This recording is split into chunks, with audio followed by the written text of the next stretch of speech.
With the loser on the floor. Get down. Let me clear my throat. Yeah. Oh, that's better. That's better. Somebody pass around the offering. Since I'm always preaching on tracks, you feel me? I'm about to get paid for it. Sermon of the day. You right where you supposed to be, baby. Informant, that information for me. Important you get a portion of fortune pouring. Confession, fortunately, blessings on now they snoring. You mellow, so focus on scoring. Got your underperforming. I never expect something, never assume nothing. Judging me for my past, but that's why I'm triumphant. I don't demand, I know where I stand like engineer hands. Watch how my life pans. That game plan, show out like a jotter, pop out like a cutter. Telling the kick rock, skipping the course, squares like hopscotch. This gonna be my mood to my beat drop. Putting my boogie shoes in my diddy boots, ain't no stop. I'ma make the rest of my life live. Yeah, I'ma make the rest of my life live. Gonna make the rest of my life the best of my life. Yeah, I'ma make the rest of my life live. I'ma make the rest of my life live. Gonna make the rest of my life the best of my life. Congratulations on the celebration. I know I'm dope without a need of a validation. No congratulations on no celebration. I know I'm dope without a need of a validation. Yeah. If having hope is dangerous, call me evil Knievel. You leading on the wrong side, living with peasant needles. So lethal, made Shane Black wanna write a sequel. Cause I snuggle my dream till it's seen as illegal. And I still probably will, cause I can never give up. I got my goals calling me, how could I never pick up? Anything we make up or just break up, and the snake hits get the rake up. Yeah, selfish, I'ma cake up if I don't shake me to wake up. Let my depression catapult me to succession. Shine a light on my imperfections like a projection. Every struggle a lesson, your issues ain't your oppression. Never got a question, keep pushing me to progression like I'ma make the rest of my life live. Yeah, I'ma make the rest of my life live. Gonna make the rest of my life the best. Happy Thursday, everybody. Happy Thursday. How y'all doing? How y'all doing? How are y'all doing? I hope everybody has had a great day. Welcome to Thursday night with me, your girl, Lady Dawn B, here on the Bravo with Sheila Network. We appreciate you so very much for tuning in with us on tonight. So I want to welcome everyone in, whether it's your first time, your second time, your 95th time, however many times you've been here, or if you're a regular. We thank you for joining us, and I hope that you have had an amazing day. The month of March is almost over, and we are glad that we have made it this far. So if you would not mind, please, ma'am, please, sir, hit that thumbs up button that you see. And that's the like button for us. If you hit that button, it's free 99 to you, but it means everything to us. And we appreciate it. So again, welcome. As we know, March is Women's History Month. And we have been celebrating all month long on this channel as well as across the street, our spiritual side on the Sheila Ingram Ministries Network. But the month is not over yet. We got one more round to go between tonight and again tomorrow night. So we hope that you will tune in both spaces and that you will hang in there with us. We invite you to come on down to the chat, to the comment section, and chit-chat with us for a while. I promise you tonight we won't be on long. I don't think tonight's going to be a long night, But we just wanted to wrap up this month, just having a little open dialogue, a little conversation, and some of the ladies will be folding in a little bit. But I do want to say thank you to everyone who has been a part of our conversations. Last week, we had the men's panel up about when a man loves a woman. Listen, I need to go back and watch that one myself. I love when we have the men's panel because something happens when men speak. That's the motto for the men's lounge. And our men were sharing with us, teaching us, telling us, really what a man's love to a woman looks like. And again, over here, we're not one voice, one sound. We are open to everyone's thoughts, feelings, and opinions. We appreciate your engagement. We just ask that any engagement that you do have, that it be done respectfully and that we respect each other's thoughts, feelings, and opinions.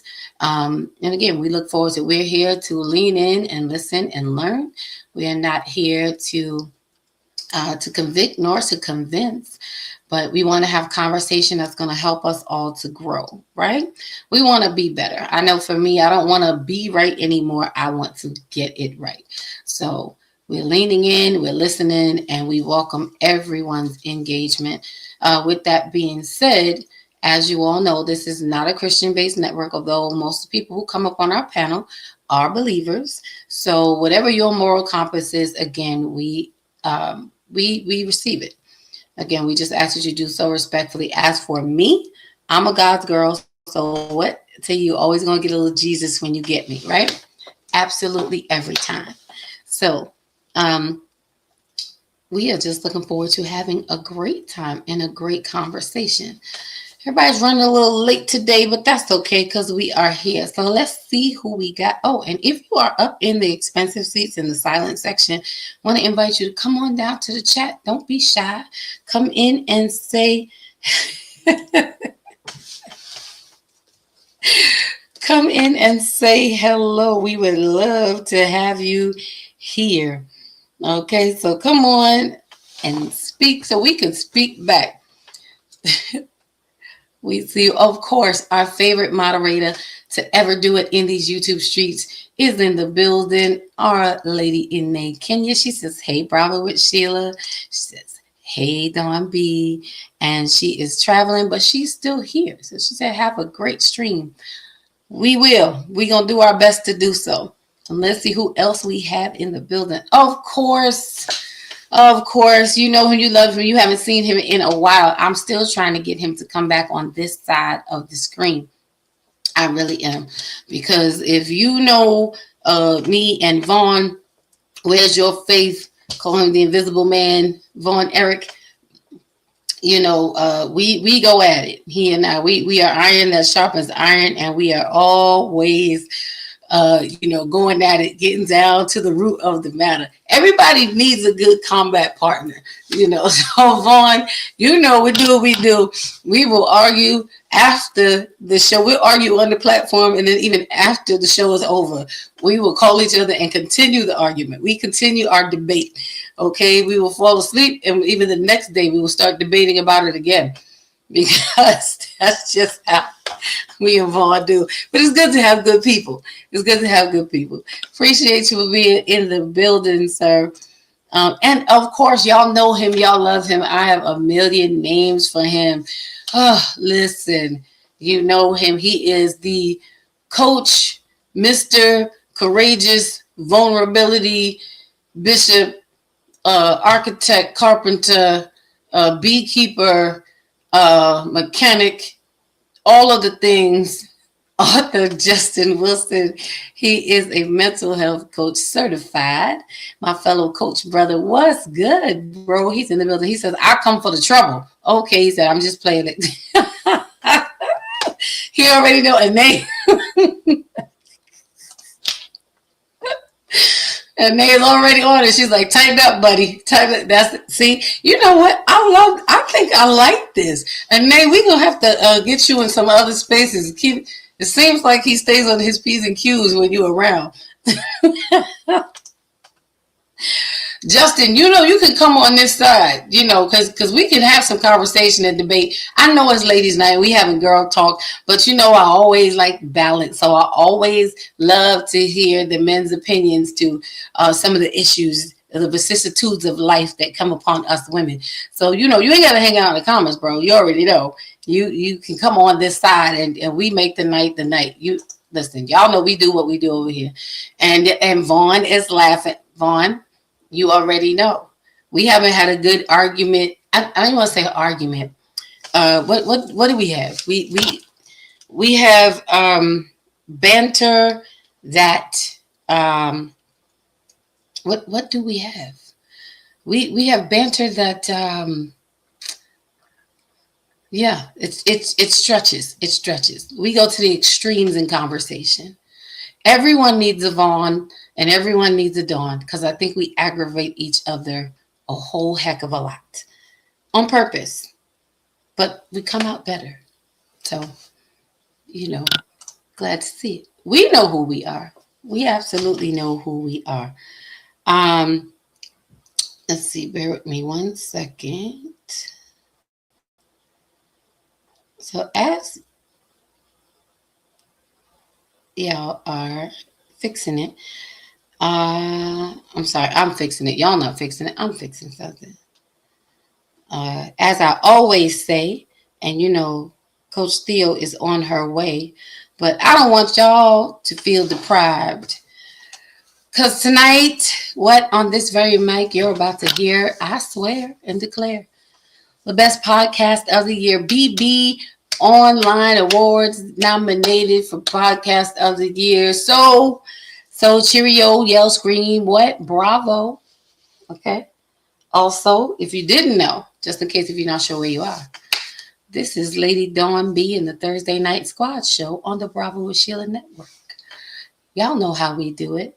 Oh, welcome in. Look who is in the building. Y'all say hey to Big Clay. He is in the house. He said, I got it. He was having a little trouble there trying to help him navigate, but he's here now. What's happening, bro? What's going on, love? Good to see you. Glad you made it. Glad you could find your way. So y'all say what's up to Big Clay. Welcome him into the chat, into the Bravo family. So guys, all month we have been talking about women's history. And one of the things that okay, all right, okay. He said, I'm good. All right. Glad you made it. Glad you got it. So in this month of women's history, we have talked about, like I said, the men loving on how when a man loves a woman. Which again, I tell you to go back and watch that podcast because that was a really good one. And I'm gonna be honest, y'all. I'm old now and I can't remember a whole lot of stuff anymore. So I don't even sometimes remember all the things we have discussed, but it has been a month where my goal and my desire was for us as women to be able to see ourselves in a different light. When these months come around and we are honoring them, we are honoring the months. We are, our tradition calls for it, for whatever it is the month is celebrating in. I want women to celebrate ourselves. And I think it's very important that we do. Take time to celebrate yourself. And know that for as much as we look back and see history, you yourself are history in the making. Every woman is history in the making.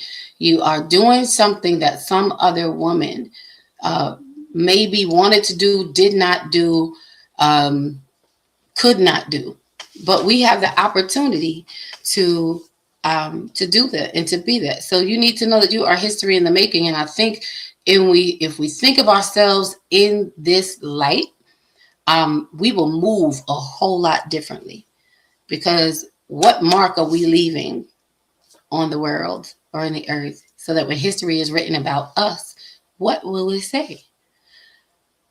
Oh, I'm sorry, y'all. I got to stop because my mama's in the building. Y'all already know the world stops when Pastor Rosa, a.k.a. Mama Rosa, a.k.a. my mama who pushed me out. I am her 4 of 4.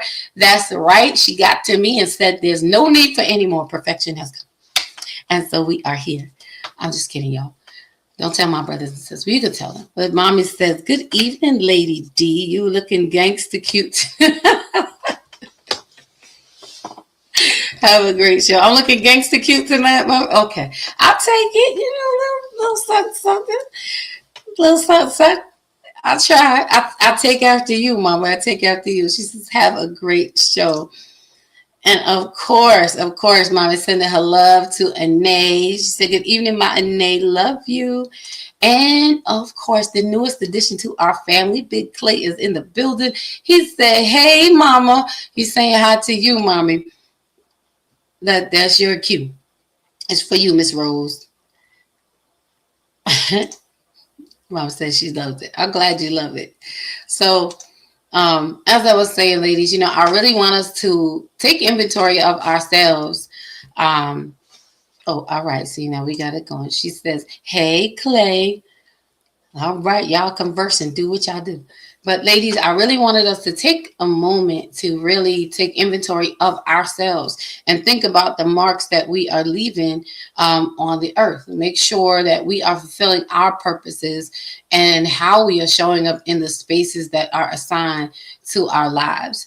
I think sometimes we as women, we have gotten into this headspace of the women's movement and totally shifted it from what it was originally intended to be, and we've turned it. Some of us, not all, have turned it into something that's far beyond.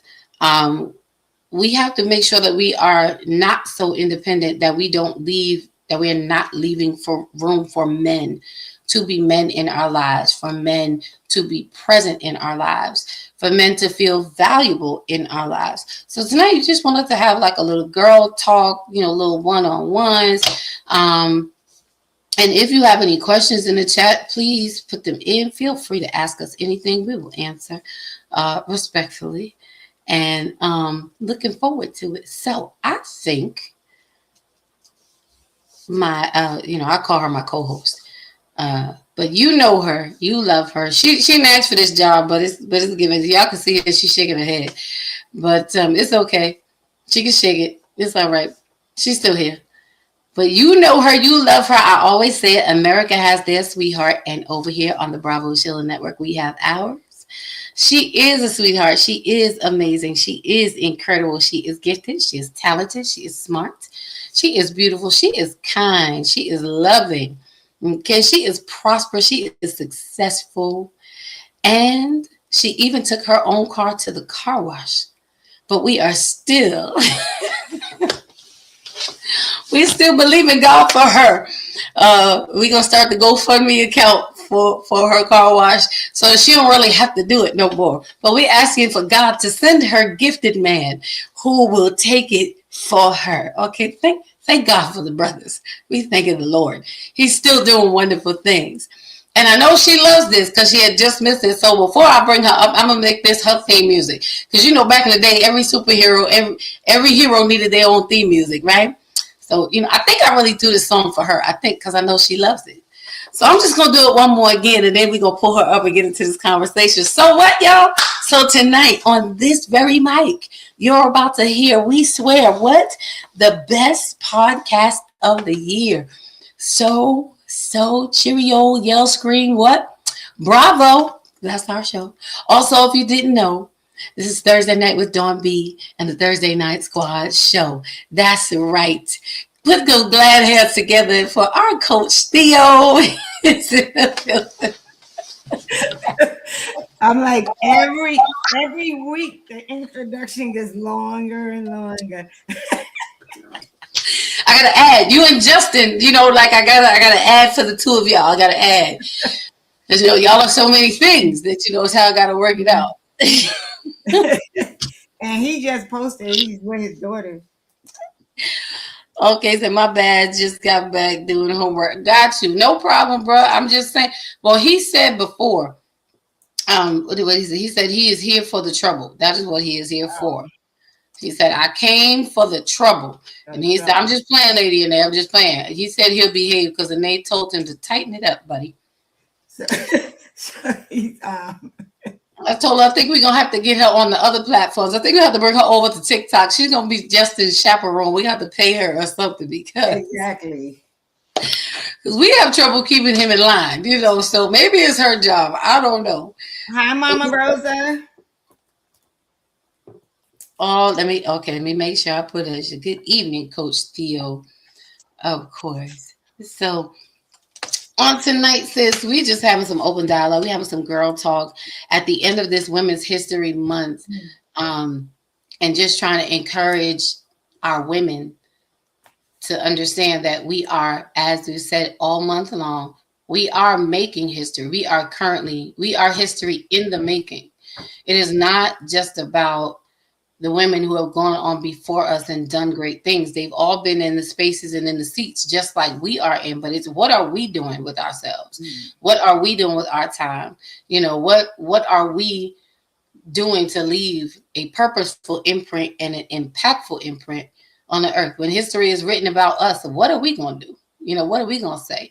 And a lot of times, with shows like this, when we talk about girl talk, people will come in for the toxicity, but we said this before. People don't want to come in and do the work. They don't want to have the conversations about the work, but we're going to have those conversations anyway. So, where's Juggling Mommy? I believe I'm sure they're coming, they're probably just a little late, running a little behind. But that's all right. We do what we do. And of course, as I always say, it's not one voice, one sound. And when we are here, we are sharing from our well of our experience. We are speaking for ourselves, but it's also, I don't want to say we're generalizing, but we are sharing, not saying anyone's thoughts, feelings, or opinions are greater than another, but we're here to glean from each other, and maybe something someone says will help open up a different level of understanding so that we can show up and be better women. I mean, I want to be a better woman for myself. A lot of us are worried about, I'm going to be this for my man and be this so I can get a man and get this so I can have a man. Well, sis, it begins at the core of you being good for you. Mm-hmm. Let that be your motivation, not because it's not what you're going to get out of it, as in the man is the prize, It's what you're going to get out of it as you build yourself up and become more of who you are. Like we were saying on Monday night. And if you don't tune in on Monday nights, please do at 7 p.m. because our sis, Dr. Elaine, is on Mondays. We're on the mic at 7 p.m. I get the privilege of co-hosting with her. And every now and then, our coach Theo comes through and drops her gems and her nuggets and jewels there too, like she did this week. But I want to leave space for you to share this. Like, what do you feel about Women's History Month, and how we as women need to show up? I mean, I was just having this conversation with someone, about how, I am blessed because, I have different women circles, right? But all of those circles, I have women who we support one another, we encourage one another, we lift up each other, right?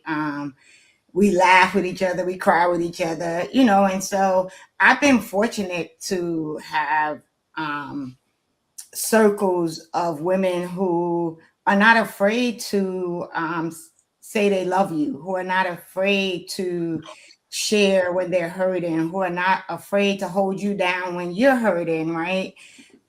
Not afraid to help you get where you're trying to get to, right? So I just think as women, we have to not be as catty and petty.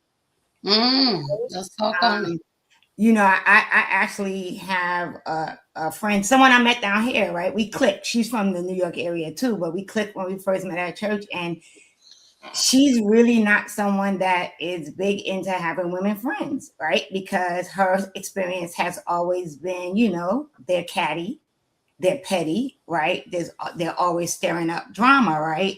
And I think we just need to move away from that, but I think because I have always navigated, even like when I was in junior high school, right? I was never the girl that you could come and tell me somebody said something about me and I'm gonna run with it. Because the minute you come to me, I'm gonna be like, okay, we having a meeting, right? So go get the person that told you whatever, right? And so I've always been that person that if you really want to know what's going on, don't do the back and forth. Don't do the you said, he said, she said. And I think that just builds stronger relationships when you learn how to move as women. Right? Not little girls. I think that's one of the main problems. I'm not saying all, but I think there are a lot of women that for whatever reason have not got beyond their little girl era. And so they are still functioning in that capacity. So they can't take a compliment, right? If you compliment them, they looking at you side-eyed. Oh, that's like, okay, sis, no, all right. Yeah, so I think we just gotta be better. I think but it starts with you. Right. It starts with knowing who you are, what you're putting out there, because you attract who you are. You do attract who you are. So so I think that's the other thing is like, it starts with you, and it starts like what you said earlier when you start out. It starts with doing the work. It starts with holding yourself accountable and recognizing that, you know what, some of these situations I'm finding myself in is not necessarily anybody else's fault, but mine because of the choices or decisions I have made. Absolutely. That's always where it starts for me. Is the choice and owning your choice and your decisions, because no matter what you've been in, it's easy when we put ourselves in the victim seat, because then we feel like we're justified in not having to rise up to a standard, and it allows us to just stay in that pocket. But if it's not serving you, if it's not yielding you, then there comes a point in time where you got to start looking at yourself. And that's one of the hardest things I find with some of us as women. It is hard for us to look in the mirror, It is very hard. And then even when we do get to the mirror, I had to learn to stop making excuses for what I see. Yeah. You stand there and you're like, oh, well, this looks like this because. Yeah. And this looks like that because, it's like, no, you got to look at you and be like, this looks like this and it's ugly and I don't like it, and I got to sit in that and I got to embrace it. Big Clay says that goes for men and women. Yeah. True. That's very true. It goes for it. It is both ways, I totally agree. I think the other thing that happens also is there's like an inability to really acknowledge, right? We hear that from men so much that women we don't acknowledge and we don't take accountability. Yeah, like we don't acknowledge, we don't take accountability, we don't want to, say what our part in anything was, right? Like, it comes a point where you're like, you can't always be the victim. Right. Because definitely, as I go back through my Rolodex, I'm like, okay, if you had went left when God told you to go left instead of going right, you might not have ended up in that situation. If Woody would have gone to the police, none of this would have never happened. So yes, I just think, there's something to that accountability and being comfortable being uncomfortable. Like I remember the last time I went back to therapy, and I've said this before, right? I went back with a whole different mindset, right? My mindset was like, okay, you know what? This stint with therapy is all about me. I'm going in to figure out what is wrong with me, right? Knowing that outside of me, my heart, who I am, but what has happened that I keep ending up in same situations? Why am I not satisfied with life the way it is, right? What is it that needs to change? So it wasn't like after I got to, what brought me there, I'm like, okay, what is it about me? Right. And I think that's the most important part. Like looking in the mirror, like you said, is hard. Like when you start peeling back the layers and looking at yourself, like you're like, oh my God, right? But what's on the other side of that is freeing. Yes, I can agree to that. I feel more like myself. I didn't realize how much more of myself I would feel like the very thing that I'm wanting, that I'm over here fighting against, I'm the problem. It's like you got to go through it so that you can get to that version of you that you want. But oftentimes, again, we sit in the mirror when we do get the courage to go to the mirror, and then we make excuses of what we see. And my thing with that is, and again, this is, we're not one voice with sound, and this is not about, and this is what I want to make clear, because when we have real conversations, people take it like you're man bashing or women bashing. No, we're dealing with real truth, facts, and the root, which is never pretty. you know. So you got to hear it from not the place of offense, you know, but hear it from the place of healing so that you get the point, you know, because we do make excuses for a lot of things. You know, I've done it myself, standing there. Well, I look like this because, or I'm doing this because, and that's why this happened. But at a certain point in time, like, guess what? You looking like this because this happened didn't stop you. It still doesn't stop you from functioning. It still doesn't stop you from going to work. It still doesn't stop you from doing all these other things. So how is it that it doesn't stop you from doing those things, but we are selective in that it now stops me from becoming coming out of this place of being a victim. Before I go on, let me read these comments in the chat here. We got Denitra, the soft life strategist, in the building. Why she down there? I don't know why Denitra's not on this side, because she knows she come to give us some soft life strategies. I don't know why. Like, come on over to this side, sis. You know this is where you belong. And Big Clay says, again, both sides. And it's true. You know, as men and women, we have to reflect. And if men and women both start dealing with these type of points, like, we'll be better people, just human beings, and then be better for each other. And we won't get into relationships with one another, whether they be romantic or otherwise. You know, we won't get into them looking for the other person to do all the work and just accept us as we are, because I'm showing up as my best self. You know, yeah, I still got some stuff, but, you know, Big Clay said, I think most people don't take accountability. Nope. And I agree with that. I have just found the only like caveat that I find to that is that it seems like men have gone to this place of doing the work to start healing, while we were complaining about how men are and how men show up. And they were doing work silently. And now they're showing up. And we're unprepared, you know, because we didn't prepare for the healed man.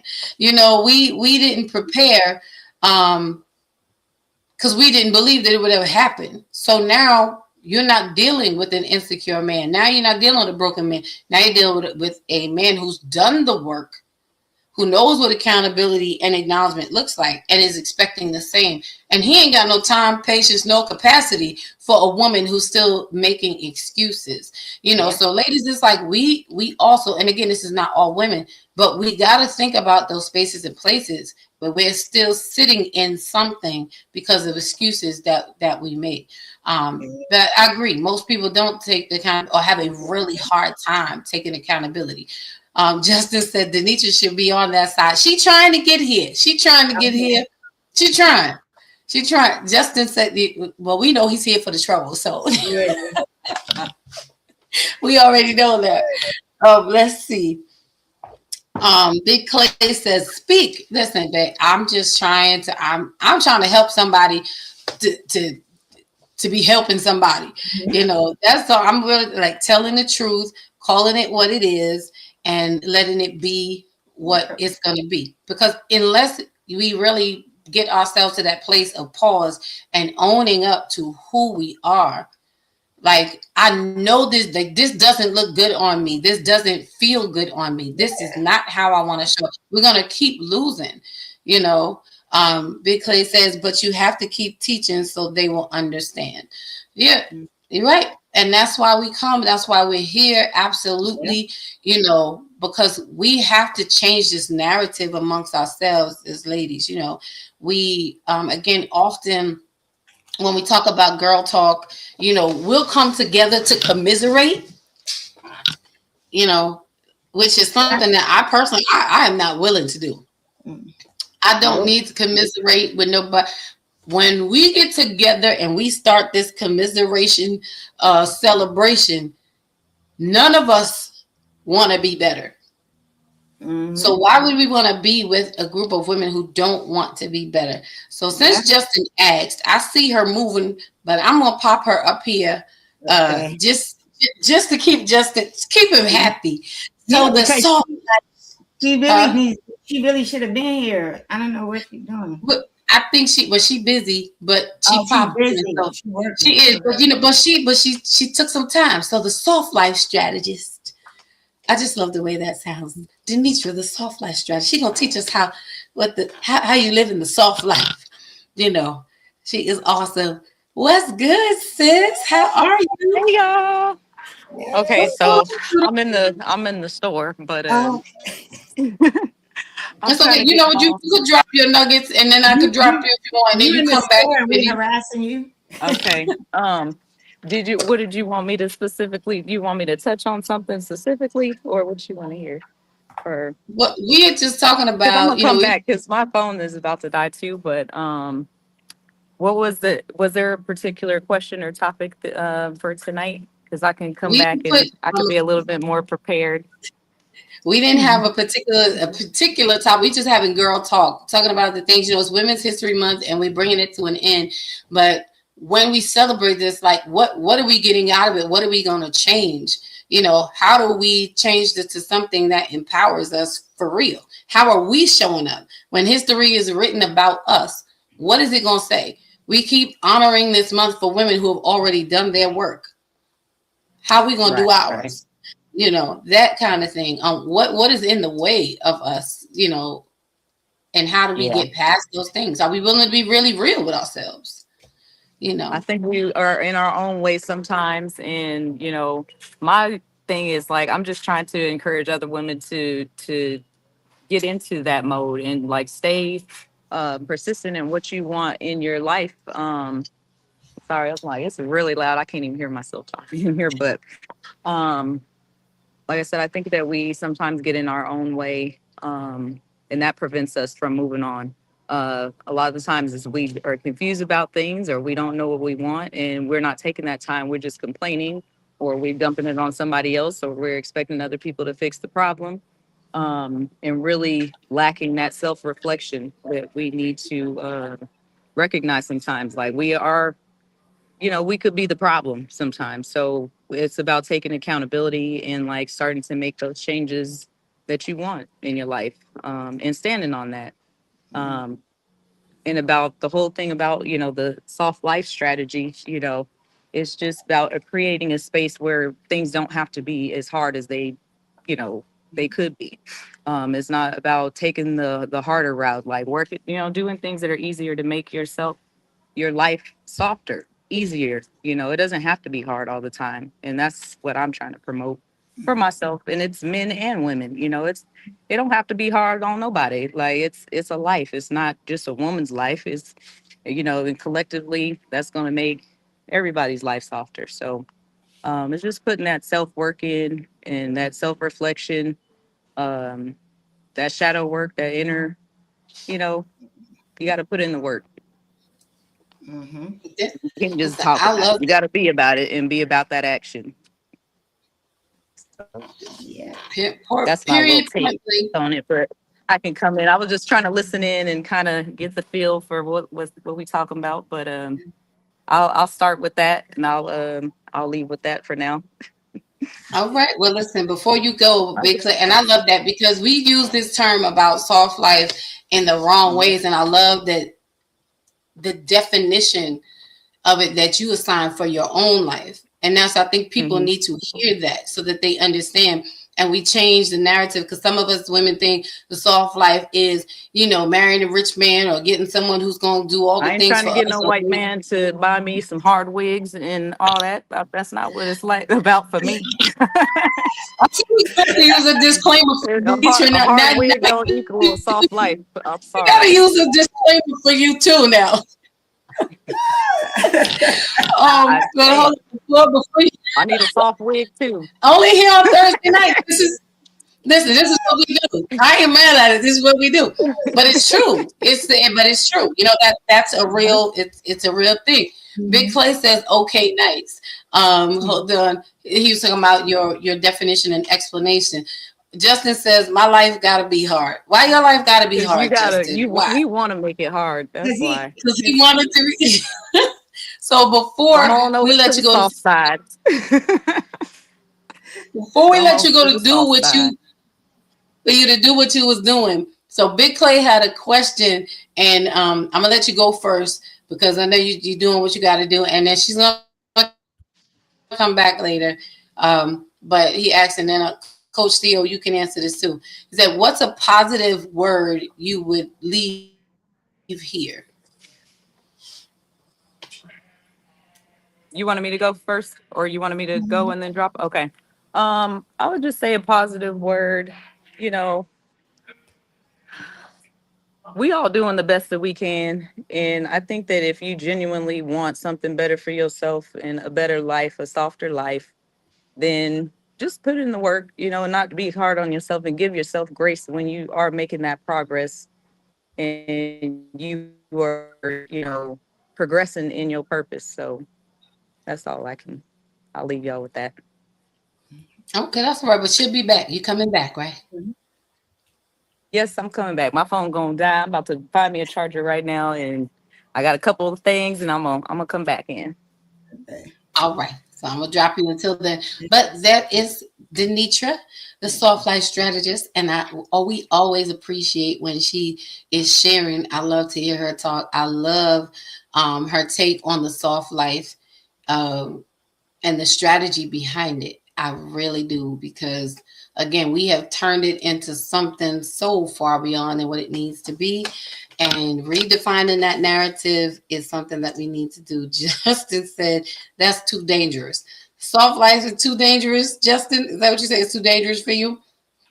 My goodness, I can't. So, Coach Theo, we go to you since we have this question. What is a positive word that you would leave here? What is a positive word?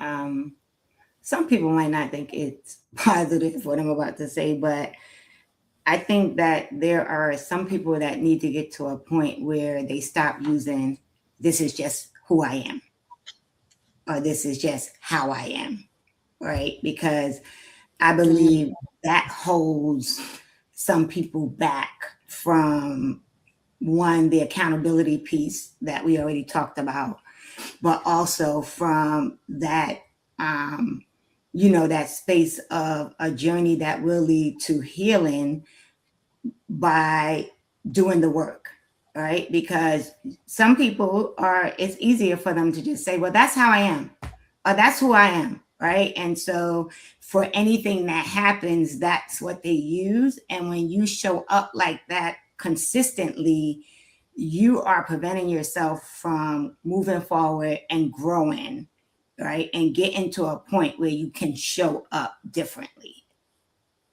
So that would be, some people might not find that to be positive, but, I really do think that, that's real. Like, people, they use that as an out, right? As opposed to correcting themselves or opposed to showing up in a positive way. It's easy to be like, well, that's who I am. No, that you don't have to be that way. That's what you do. It's not necessarily who you are. Yeah. Big Clay says yes.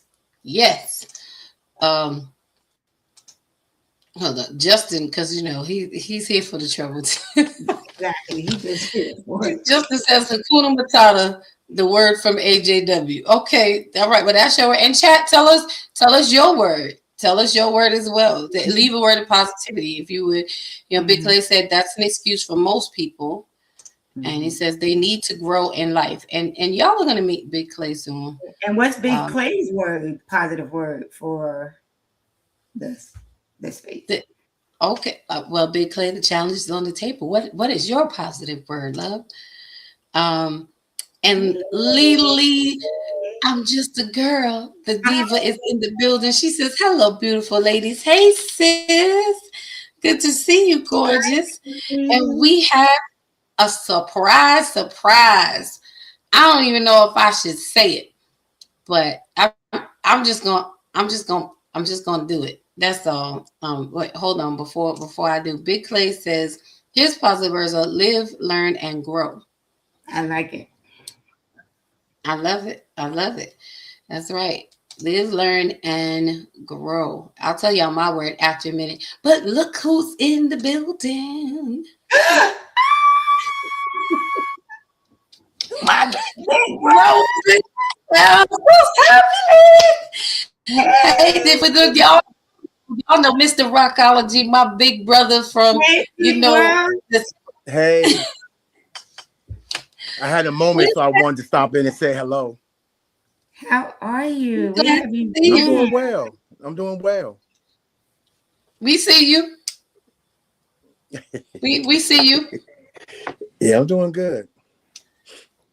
What's Well, been going on? We miss you. Baby I sis know. got the cap on tonight. Huh?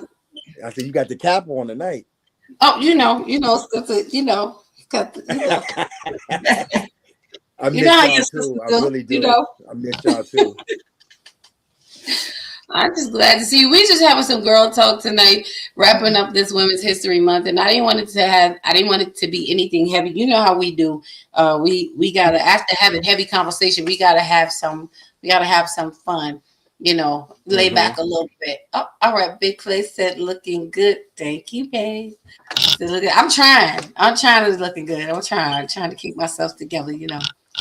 Trying to make me do what I do, like Theo said. Uh, AJW says, Big Brother Rock. See, Hey, everybody miss Justin. you, bro. Everybody miss you. So we trying to have a lighter conversation as we're wrapping up Women's History Month because for me, I've been sharing the premise that it's wonderful that we are celebrating women in history who have gone before us, but it's time as we're stepping up to the plate. We got to realize that we are history in the making. And what are we as women doing with the positions that we have, with the giftings that we have? What mark and imprint and impact are we leaving? Because the day and time will come when someone's going to write about us in history, and what would your story tell? Are we really living lives that are going to motivate the generations behind us, and we are responsible for them? We tend to think, I think sometimes, that we're not, but you got to realize, like, I'm very conscious of how I raise my son because I know he's going to be someone's husband one day, and he's going to impact the life of a young lady, of a woman, you know and I don't want to present the type of woman to him that he'll just accept anything. I want him to know what a standard in a human being and as a woman looks like, you know. And then I want him to be able to pick a quality woman. And I say that in the vein of, truthfully, all women have quality. Mhm. It's just, what is your quality? What are you worth? You know, um, and I want him to know what it's like to see a woman of value. Doesn't mean that, you don't have to be the greatest woman in the world, but my value comes from me becoming everything that I am, Mhm. And again, what are we doing as women to now take this reign of Women's History Month and make history ourselves? Before you chime in, bro, we got to um, pause and welcome in the curator of this space, the leading lady of the Bravo with Sheila Network, Pastor Sheila. My auntie Bravo is in the building. She is here, and I am glad to see her. We all do. We're sending you hugs and kisses and plenty of Bravos, auntie. Thank you for allowing, like I say, me this space to spend these 30, 60, 90 minutes or so talking to the people on tonight. We're glad to see you. I love you so much. She always comes in and makes sure that we are okay. Justice says, oh Lord. He said, I'm coming upstairs. Come on, Justin. Come on. So, Rock, from the outside, um, as a man, when you think of Women's History Month, um, what do you expect to see from women, like, in this month? Like, what my thing is kind of like, what are we celebrating for? We're doing all of these things, people having rallies and luncheons and all of that, but at the end of it, what are we doing? What are we doing with it? Is there something as a man from the outside, and men, y'all can chime in on this as well. What are you looking to see from women these days when it comes to, like, moments like these?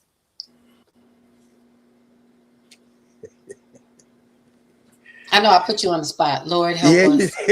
He's laughing. I don't know if It's only been 90 seconds since I timed in, and you gonna put me to work. I was like, why is he laughing? it's never good when Big Bro starts out laughing. Yeah, I was like, why is he laughing? Like, what's gonna come after that laugh? I like women. And in the chat, what do y'all expect to see? Like, I like women of at women the of end character. of all of this. I like women of character. Women of strength. I like a woman who knows her strength outside of feeling like she has to take on masculinity to do it. Okay. Because to me that's stronger than masculinity. I think because women bring so much to the table, and when you see a woman who knows her purpose and who knows what she's about, and she doesn't have to take on a form of anything else to exhibit her intelligence, her knowledge, her understanding. To me, that's the ultimate strength. That it gets no sexier than that for me. Okay, right now, is it 8:30? Watch your voice. Oh, yeah, I'm a little early. It's been my bad. I ain't mad at you. I'm not mad. Keep talking, Big Bro. Keep talking. It gets no better than that. The day when many women realize that how strong they really are and what they bring to the table. Me personally, I get a lot of flack from this when I say this, but it doesn't change my belief. I think the right woman continues to develop the man that she's with. Mm-hmm. That's the kind of strength and that's the kind of power that she brings to the relationship, because it, because it holds them accountable, and not afraid to like a lot of people look at me and Robin and they're like, "Dad, you're so big and she's so little." But the thing about it is that people don't. When I tell people in their 26 years in August how she helped develop me to be better, a better man, a better husband, a better father, and a better grandfather, and she does it without making me feel less than who I am. Mm. Like, when you don't snatch the manhood from a person, or when you don't snatch, and then you allow a person, she allows me to be who I am, but at the same time, she'll pull up and say, "Listen, you're doing a little bit too much right now." So to me, that's the epitome of a woman. That's what I look for in women. Mm-hmm. And I enjoy it. I enjoy it. I appreciate it. And I thank her regularly for it. I love that. Hold on. Before I get to something that you said, welcome into Coach Mr. Courageous, Vulnerability, Justin, AJW, the poet, the beekeeper, the tree hugger, the carpenter. He'll build you a boat. He creates rocket ships. He's a farmer. And oh wow. All the things. What's up, Justin? And then he will be your mental health coach. Oh, and what's this new Wait a Minute? Yeah, wait a minute, coach. Tonight, I'm none of the good stuff. I come for the problems, and then they can't kick me out of here. I'm joking today. I'm sorry, please. Forgive me. No, I'm joking around. It's traveling, or she'd have got you by now. Yeah. That's why I just joke. You know what I'm saying? I gotta at least act like I ain't scared. You know what I'm saying? You're doing good. we do that good, don't we, Justin? Yes, sir. Yeah. Listen, it didn't work, but I did learn something. Okay, it's the quick apology after the tomfoolery for me. Yeah. That's the. Mhm. Hey, you know you got to be able to get it out the way. You got if you seen the Green Mile, old boy said I was just playing. So that's how you get it out the way. Yo, I don't want no problem. No shit. Hey, juggling. She's in the building. Juggling mommy's here. She says, "Hey, everyone." Now, y'all make sure you say hi to juggling. She says, "Hey, beautiful Theo. Hey, Coach Dorm." Big Clay Juggling says, is on the wrong side. I know. I mean, "I'm sure. she must be I'm doing sure something. the ladies should they gonna come over. I believe they will before it's all done, said and done." Big Clay said, "Attitude in some women needs to change. Attitude in Ooh, a lot of us women needs to change, but we need to ooh. put some define some lines of that because it needs to change for the better." Yeah. Amen and hallelujah. Douglas was correct. She said, "Don't forget the messy." And see that right because Justin, we But see, know how it is. what goes on in today's society is the flip flop. They trying to make women more masculine and men more. What's that other word? Feminine. Yeah, feminine. Metro or No, whatever.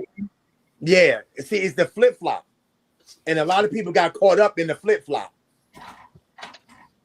I didn't get caught up in the Yeah, flip flop. I didn't get caught up in the flip flop. I'm still, Wow, you didn't. No, I yeah. didn't get caught up. No, No, You sir. was vaccinated from that. That didn't catch you. I'm vaccinated. Yes, Yeah, I was gonna yes. say I'm not Yep. gonna say what came to my mind because I don't want to. I don't want to have to use the disclaimer. Listen, Hey, I'm gonna have to get a book of disclaimers from now on and just put them in the chat because I don't know what's happening. I don't know what the rest of 2026 is gonna be like, but I'm gonna get a disclaimer for everybody. Everybody's gonna have a personal disclaimer that's gonna flash.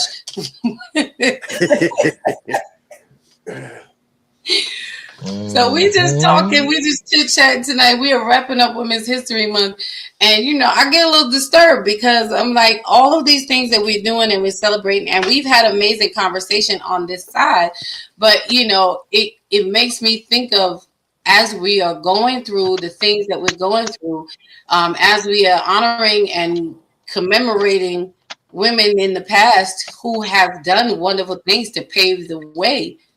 What are we modern day women doing now? Like, how are we picking up a baton? Some of us feel like we don't have to because they already did it.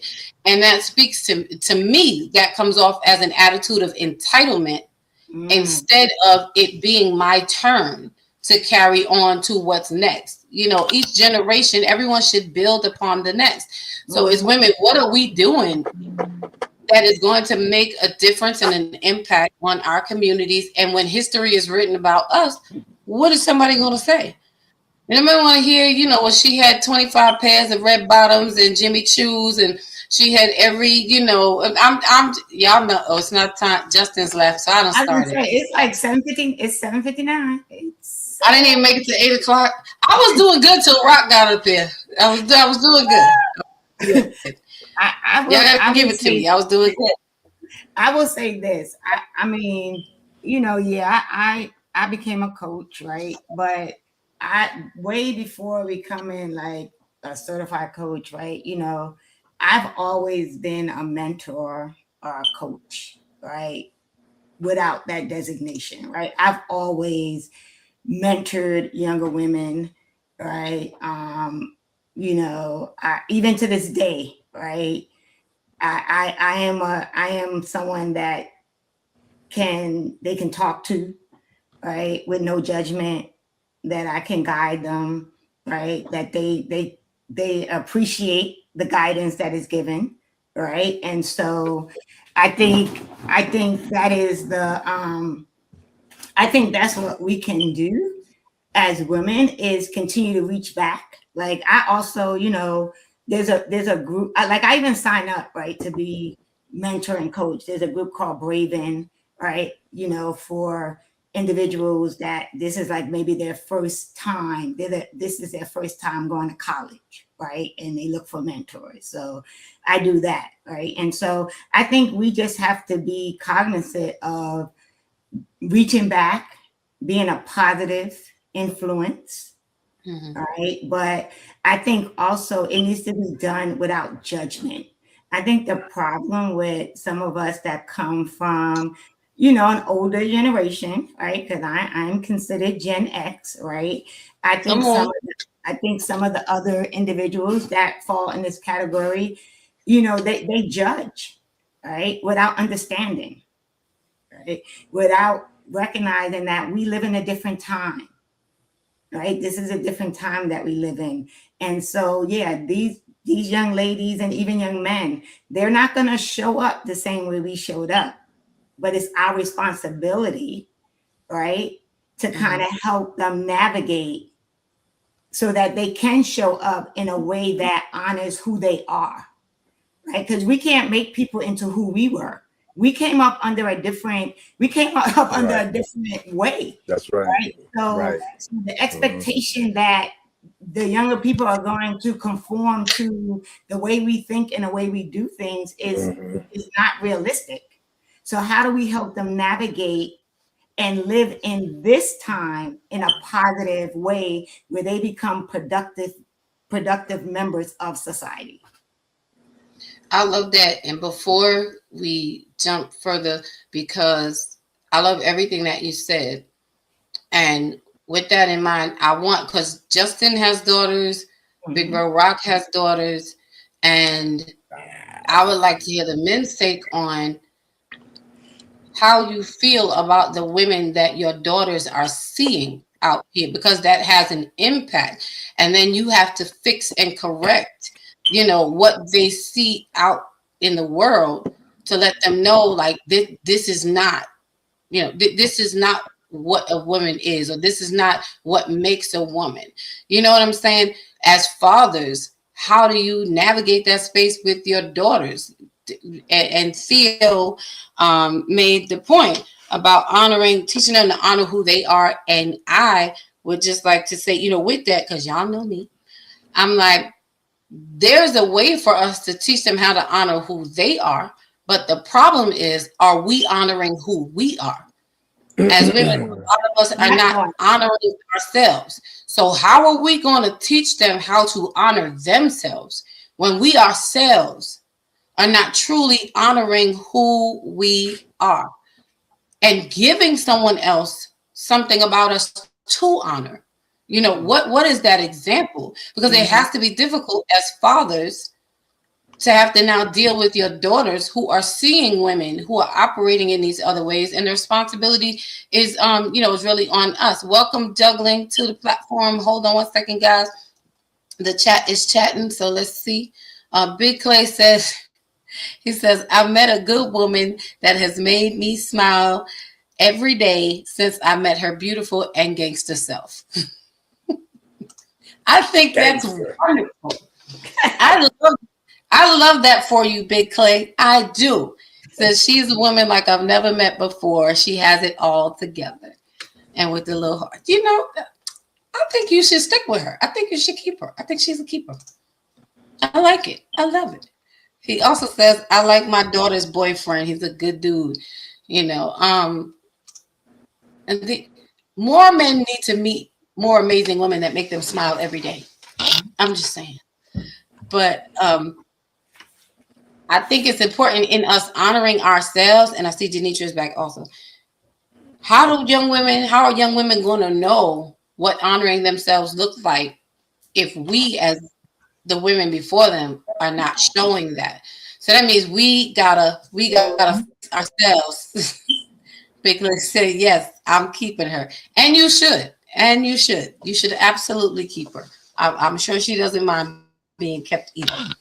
How are we got to set the example of honoring. So of what honor looks like as a woman. So Justin and Rock, chime in from a father's perspective with your daughters in relation to what we're talking about and honoring them. Like, these examples out here today, truly what they see.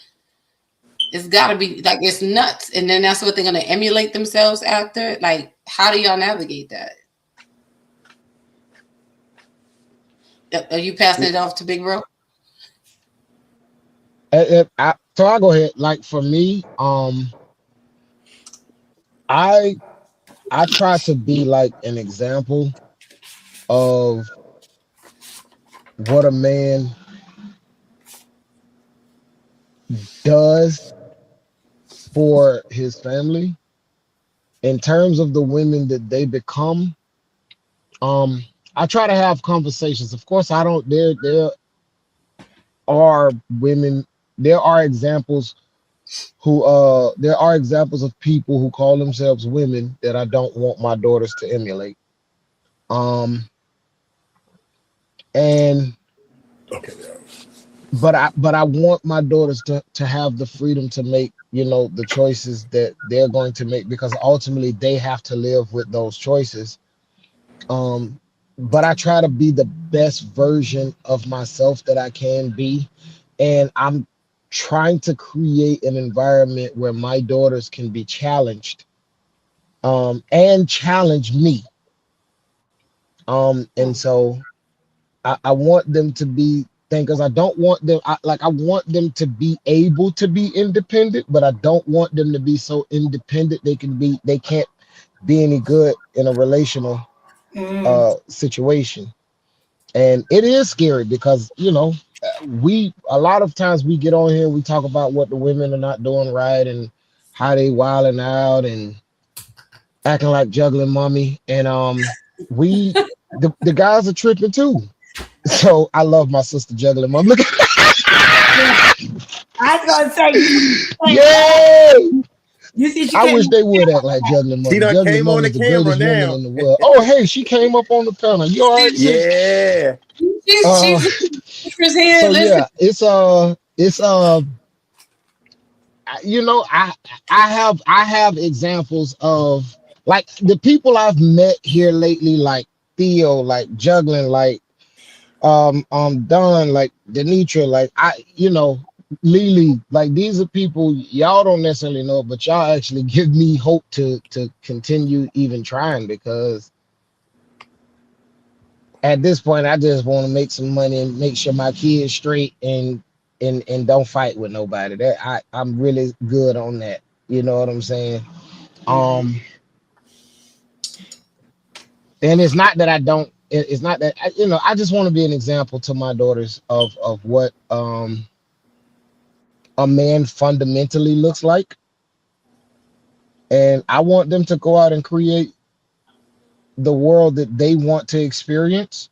And I also want them to be in a position to get with somebody so that they can create together the world that they're going to experience. I feel like this next generation of man are there's going to be a group of them that do listen, that do pay attention, that do remember dates, that knows how to plan and all of that kind of stuff that people in my age bracket are not necessarily the best at. The next group coming along is going to be a lot better at it.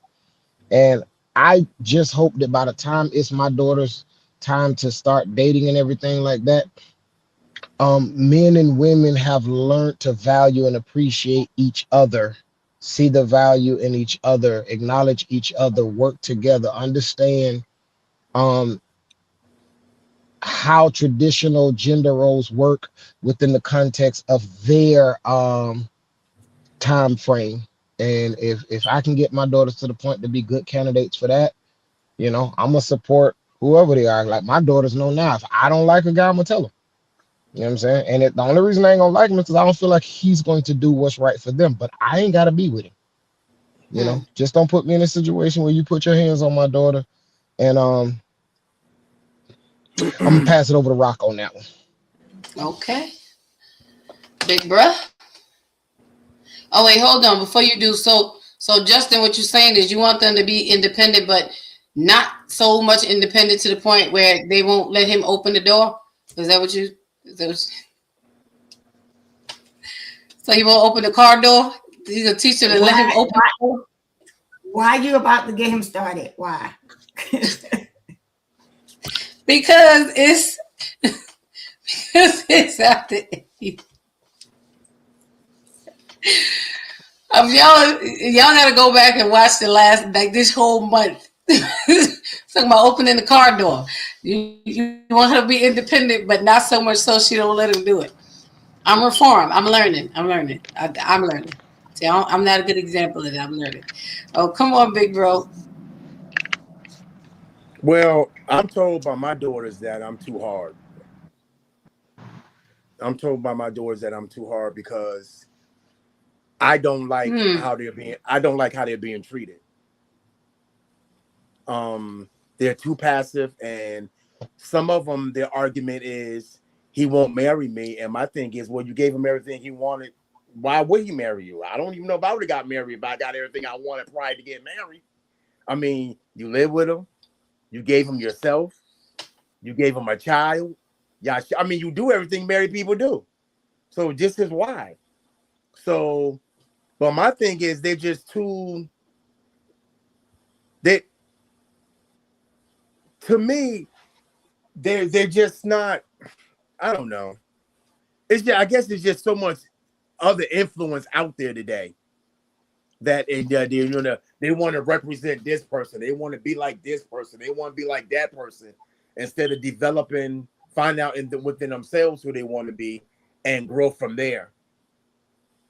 It's just like, they always say, I got just one daughter. It's like, well, if I can just find a man, treat me like you treat mom. And I'm like, well, I'm not going to say they're not out there. I'm not going to say they're not out there. I would never say that. I said, but at the same time, you can find a good man, but you have to show a man how you want to be treated. You have to teach a man how you want to be treated. If you let him talk to you this way, if you let him behave this way, if you let him do this way, then you're saying, this is how I'm accepting this. Y'all give me credit, but let me tell you something. Mom ain't going for all that craziness. Y'all see, and the thing about it, I said, I make it look good, and I'm always make it look good. I'm always make it look like it's me, right? Mm-hmm. But like I said earlier, I believe a strong woman, one of her strengths is she's an extension of helping a man continue to develop, right? So a lot of that goes to mom, where a lot of they say it's me. Of course, yeah, I guess directly is me because I got to make the decision what I'm gonna do or not do.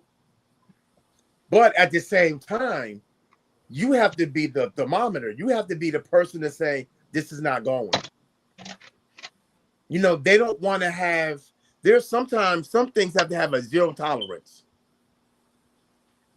Yeah. A zero tolerance. When me and my wife first got together, I don't think we were together like 3 or 4 months. No, what you're not going to do is you're not going to holler and scream at me like you're my father.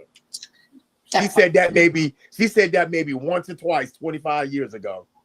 What you're not going to do is you're not going to holler at me. You can say whatever you want or whatever, but you're not going to scream at me. So what I'm saying is you have to show a man how to treat you. I mean, it goes both ways, but we're talking about women now. You got to show a man how you want to be treated, how you want to be respected, right? And how you want to be received. But you can't sit back and allow this person to do whatever you want. And then when your parents come around or your grandparents come around, now you embarrassed. Yeah. I mean, I think you gotta do what you gotta do. Mom ain't never been embarrassed. She ain't never been embarrassed. She ain't embarrassed from what? Nope. She ain't never been embarrassed because, again, like I was saying earlier, women have to know their strengths. I try to tell them, you're way stronger than you think you are. You actually hold the cards. Y'all let these no good jokers come in and just do what they want to do because you don't want to be alone. Everybody else got a boyfriend. You don't want to live by yourself. Doggone, if I have to, I'll live by myself. I could. I've done it. I can do it.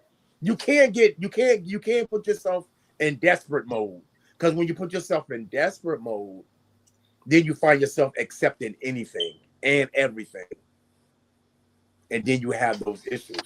So it's been it used to be a struggle for me, but at the same time, about maybe 10 years ago, I made up in my mind, it's like, listen, they gotta live their life. These are their decisions. I can't, no sleepless nights, no up worrying where they going. Not 25 phone calls. You do. They gotta do what they gotta do. Yeah, everyone has. Because if it's your birthday, why are you paying for the trip to go to the Bahamas? Why I'm not understanding that. Oh yeah, because we're just gonna go on this trip. But it's your birthday. Why are you paying for it again? You see what I'm saying? So it's like, but when you set that kind of precedent, I won't put no money towards none either. And I consider myself a good man. Oh, you want to pay for it? Okay. But at some point, I tell everybody, at some point, your character, whether you're a man or woman, your character, your manhood, or your womanhood has to kick in. It has to kick in. There are some things that I just can't allow to take place because it's like, nah, that's a hit on my character or that's a hit on my manhood. Mm-hmm. So, baby, I can't allow you to do that. So, so you just gotta, people just gotta make a decision on what they want. Well, a lot of us, I would say, and thank you for that share. You said a lot of things for us to really think about and consider, because sometimes we need to hear it also from a man's perspective. And that's why I love the balance in all of our conversations. Even after we talk and we get our girly stuff out of the way, it's always good to have the men come and share or touch on, because sometimes it will help us realign our thinking, because we may perceive something one way and it's another. But the influence that you have as fathers, on your daughters' lives and how they show up is major.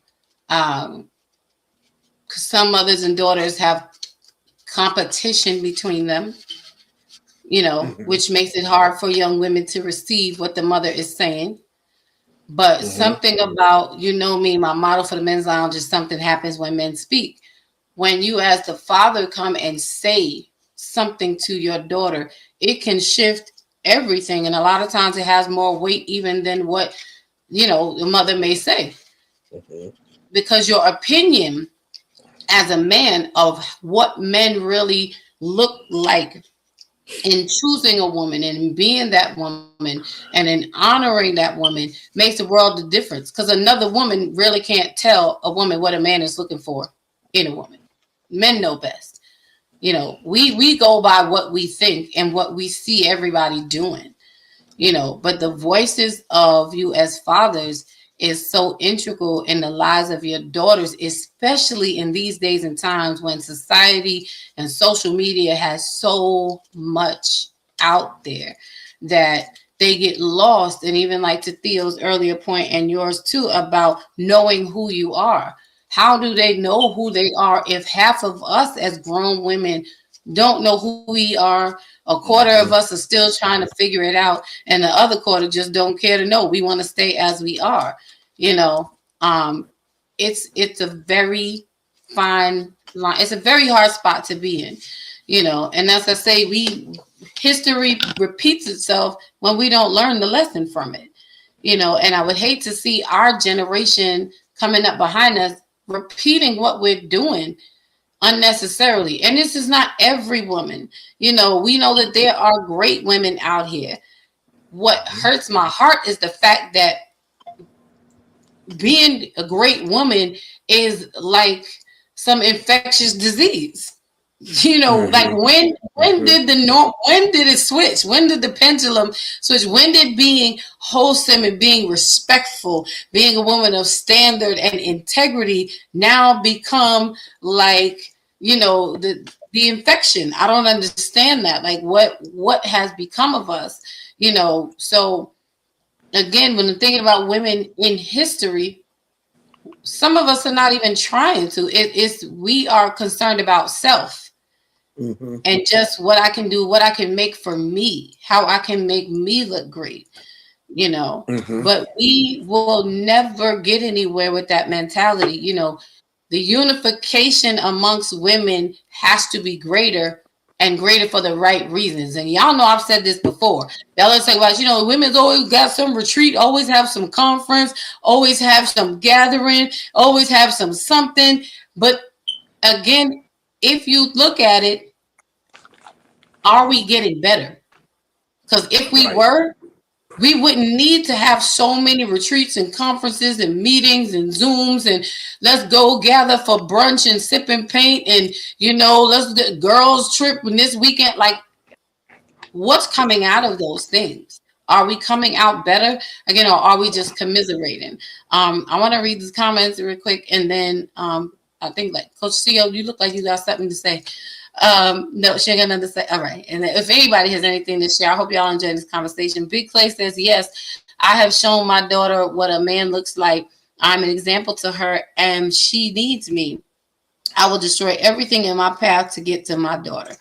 But he also says she has a great boyfriend, you know, and I love that. I love to hear that, you know, the example that men set before your daughter as the type of man, you know, since that seems to be like one of the number one things that we go through. I had to sigh and let that out because it seems like we get taught that everything in our lives evolves around having or getting a man. And then we went to the extreme of I'm woman, hear me roar, I don't need a man, you know.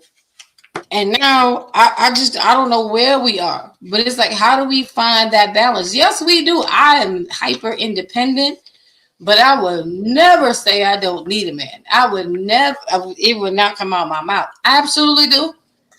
And I need you for more than taking out the garbage, more than changing my tires, more than putting gas in my car, you know, more than those things. Those things are wonderful and can be gender role specific if you want to call it that. But I know the energy missing from me when I am not with my person. You know, you need a man and you need a woman. We need each other to help balance ourselves out. I'm whole and complete, within myself. But that companionship, that partnership, and what are we teaching our young women? You know, what are we teaching our girls? Like, it's enough damage has been done with you don't need a man and have your own. Yes, do all of that. But have your own so that when you meet a man, when a man comes into your life, you have something of substance to add to what he has. So the two of you can do better together. You know, I'm gonna get off my soapbox. Y'all want to add anything? But I think it goes back to something you said, or Rock said about social media, right? Like it's like we grew up where we didn't have all of this. Like every place you go, you filming everything you do, right? Right. I ate 3 French fries. Let me introduce you to them. Right. And we didn't, and we also didn't have this. I think another thing is people forget that social media is not real life, right? And right. We also, unfortunately, and I would say this is men and women, right? But for our girls, because that's what we're talking about, we are, unfortunately, the role models are becoming the celebrities, right? Yep. And so, you know, the ones that now, right? I'm trying to figure out what the trend is with now. Every one of them wear bodysuits to perform. Yep. Like, what is that? Right. But that is what, like, that has become the role model, right? And you're seeing more and more of them. Like, they're like, oh, you know, yes, they're having the babies. Like Rock was, they're having the babies, and you know, it happens, right? But that is what they're seeing, right? Like, they spend so much time looking at social media, and they are starting to think that that's really life. It's not, because half the stuff that happens on there is what you're seeing. They're not showing you what's really happening behind the outside of the camera, right? But but I think that also has a big influence on it, is who has become the role models. For me, like growing up, I remember my role model used to be one of my sixth grade teacher, right? I used to love my sixth grade teacher, right? What happened to that? Right. Right. Now the kids are fighting and fighting the I teacher. was just going to say that they want to fight the sixth grade teacher. So yeah, so I think, I think it's just I don't know. I think there's so many dynamics out here that has become competing priorities that I think people are just like all over the place. Yeah, and we got to find a way to get back grounded, and it has to start, with us. You can't. I really wonder.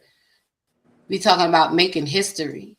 Like, what history are we leaving? I don't want my legacy or when you read about me 10 years from now, 20 years from now, whenever, it'd be like, don't be like, that little on Facebook, like, this is Emma. Emma has this problem. Don't be like Emma. Like, I don't want that to be my history. I don't want to be Emma. You don't want to be like Emma? No. Emma. There's nothing wrong with Emma. I'm so surprised. I'm so shocked, baby sis. Oh my God. Huh? I'm so shocked. I'm just saying, like, Emma got problems. Emma has anger issues. Emma set a car on fire. Emma's now going to jail. Don't be like Emma. It's this little thing. This is what Bob. I think the breakdown came in at is when first the breakdown started when they start taking authority away from the parents. That's the biggest breakdown. When they told parents they could not test. But who allowed that though? But who allowed that? Like, well, the people did, right? Because they didn't fight for it. But we the people.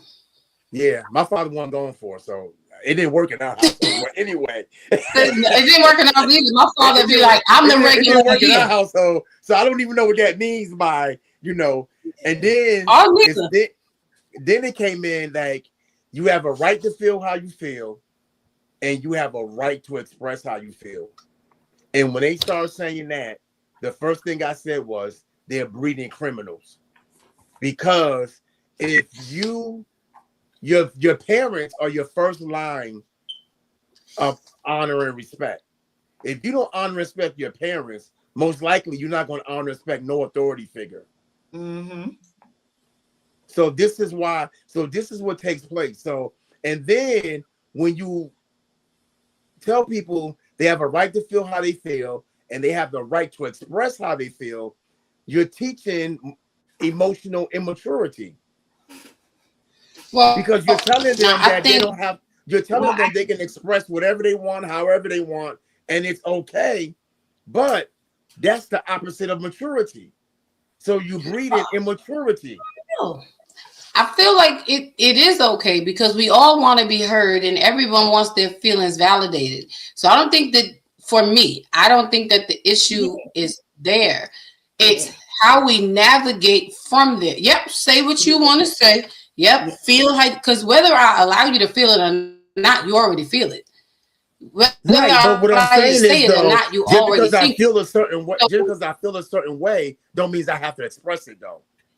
I think sometimes, but why can't I express it? So if me and Theo were having a conversation and I feel a certain way, and I express it, and Denisha, coming to your comment, don't go nowhere. But that still doesn't mean that damage wasn't done. But the damage is already done. I think it's in the delivery, right? I do think that, I don't think it's something to allow individuals to be able to express how they feel, right? But it's teaching them how to do it, right? In a way that is respectful, in a way that, it becomes a dialogue and a conversation as opposed to a kid that's just acting out and screaming, right? So I think, it's in how the parent frames it to help help the child know how to express themselves in a respectful manner, right? Because I do think it's helpful to allow, children to express themselves. That's how they develop emotional intelligence, right? That's how they develop, and start to see who they are and what their identity is. But I think the breakdown comes where they're just allowed to express it in a way that is not teaching them the right way to do it. I think it's definitely respect that goes along with that. And I do believe everybody, a lot of our country states we have freedom of speech, So I'm just saying that's what it said. I didn't say it was exercise, but they just said that we had it. So you can say it, but your words may not mean anything, but you're free to say it, And I think also with kids, when we don't allow them to express themselves, the children then become very repressed. They are non-expressive. They will start to develop a low self-esteem and lack of confidence. It affects their value. They don't feel like their voices deserve to be heard. So they go along with the crowds just to fit in, not knowing that you're not meant to fit in. You're supposed to stand out, But again, I do agree, like Coach Theo said, it's in what we do after that and how we allow them to express themselves. Because some of us as adults still don't know how to present ourselves in an intelligent way when we are expressing our emotions, And so we have to grow. We have to set those examples, And I agree with you, bro. And I see your point. And I'm just, presenting another perspective on it. But we have to be mindful of the total picture. And that's why I love conversations like these, because I think that they start to shake things up, to cause us to think about all these little things that happen that we may overlook at times. I want to shift a little bit because I want to get to Denitra, and I feel like AJW got something to say down there. I see him. I see you, bro. I know how it is. I know your body language. She says, I think we all crave companionship with reciprocation. Absolutely. So we have to stop saying that we don't need each other, because we do. I feel like the people who are screaming the loudest about, bro, that's your hurt. No, what you don't need is her. Yeah. But you do need someone. So stop going to the same spirit with a different face. Change your appetite. Sit at a different table. That is not tasty to you. That's on you. You dine at the table you choose to sit at. And again, it goes back to, like you said earlier, about acknowledgement and accountability. You sat down here. Someone may have invited you, but you know how to decline just like you know how to accept. So we need to stop saying and putting out this premise that we don't need each other, because we do need each other.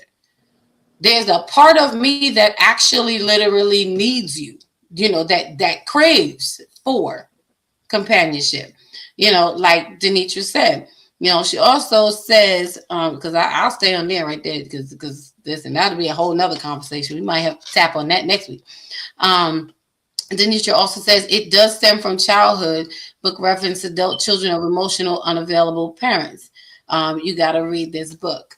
And that's another, we need to educate ourselves and understand that we don't know everything, and it's okay to learn something new.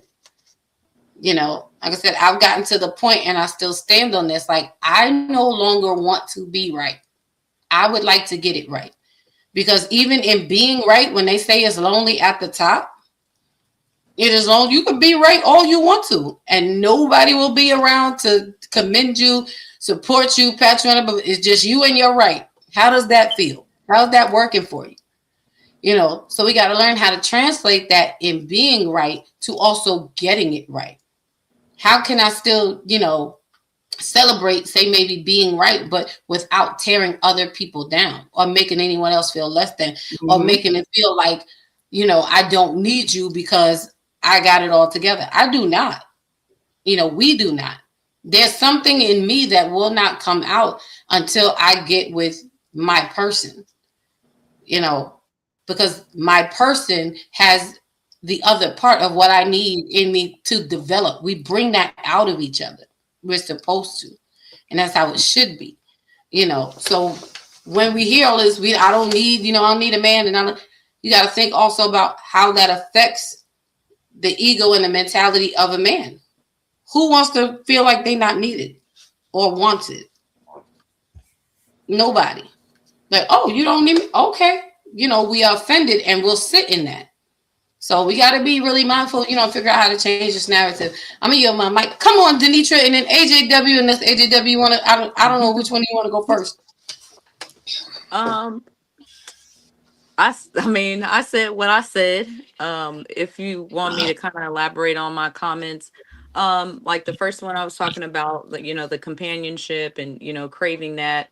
And we just want, that reciprocated. I just posted on my story on my TikTok page, and it was just like all the reasons why people, might want to be in love. And it was just like, I want all of those things. But the problem is finding somebody to be able to do that with, and that's going to be able to reciprocate in the way that that I can receive it.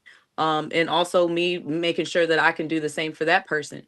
So that still takes a lot of, self-reflection, as I was kind of saying earlier, and figuring out what you need and want and desire in your relationship.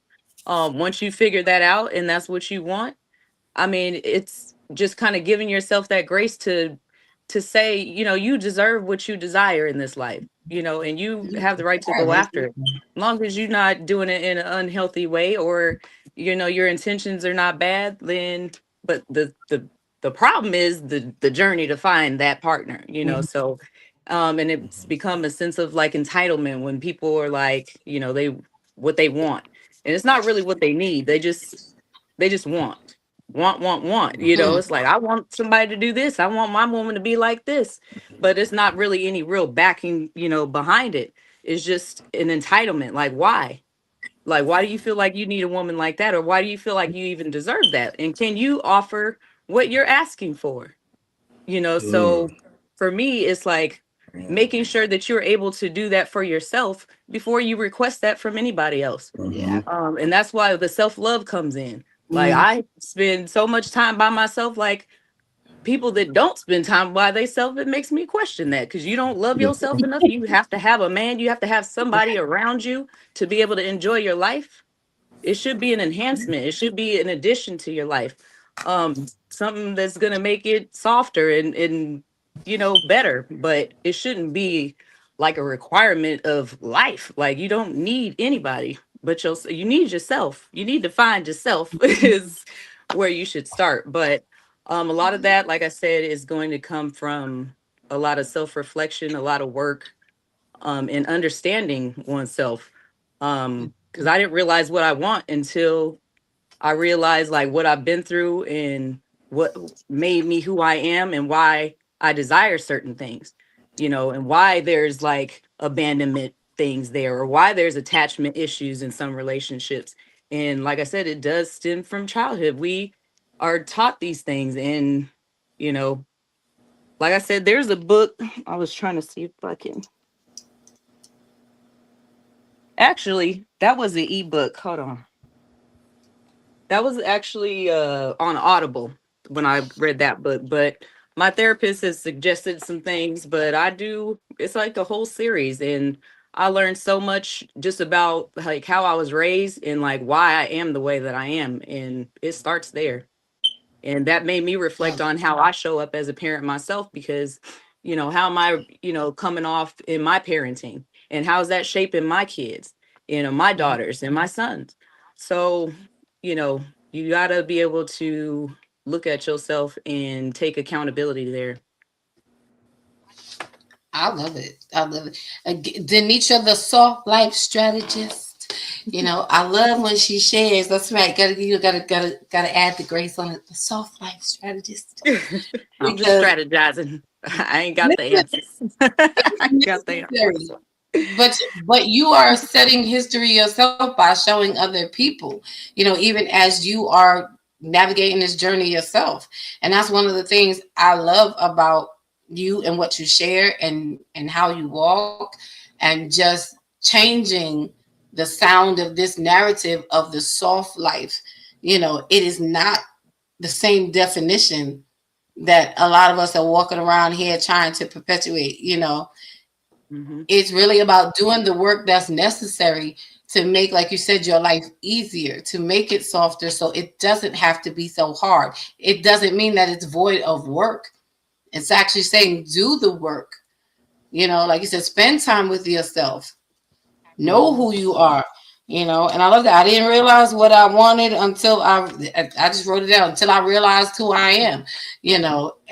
And me realizing who I am, that took time. That took me taking time to be by myself, Yeah. void of everything, everyone, every title, not mom, not daughter, not preacher, not teacher, not coach, not supervisor, not all of the hats that we wear, not sister, not friend, not singer, not all of those. When stripping all of those off, I had to spend time with myself, and understand who God is, So thank you for that share. See, every time y'all gotta go over there TikTok and follow Denitra. I'm trying to tell you, follow everybody. Come I on, elaborate a AJ. little bit more on my page. I have some conversations where, I kind of talk and touch about these things. So, y'all can check it out. Come on over. Come on, AJW. I see you over there stirring. He probably writing his next volume of his book. I Um, see it.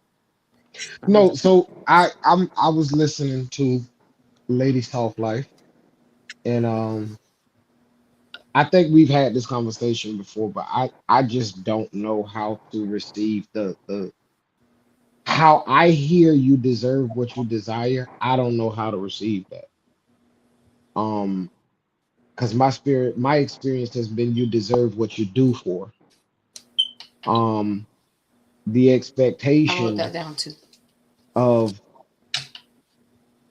of men in this culture, my experience of the expectation of men in this culture is you deserve what you do for. Um, who you are has been has had has been of little consequence in my experience.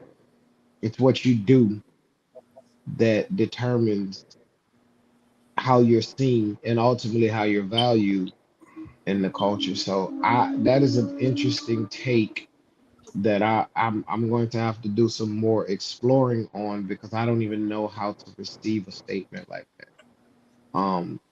Now when you broke down that being the soft life strategist, it does that's not devoid of work. That makes sense to me.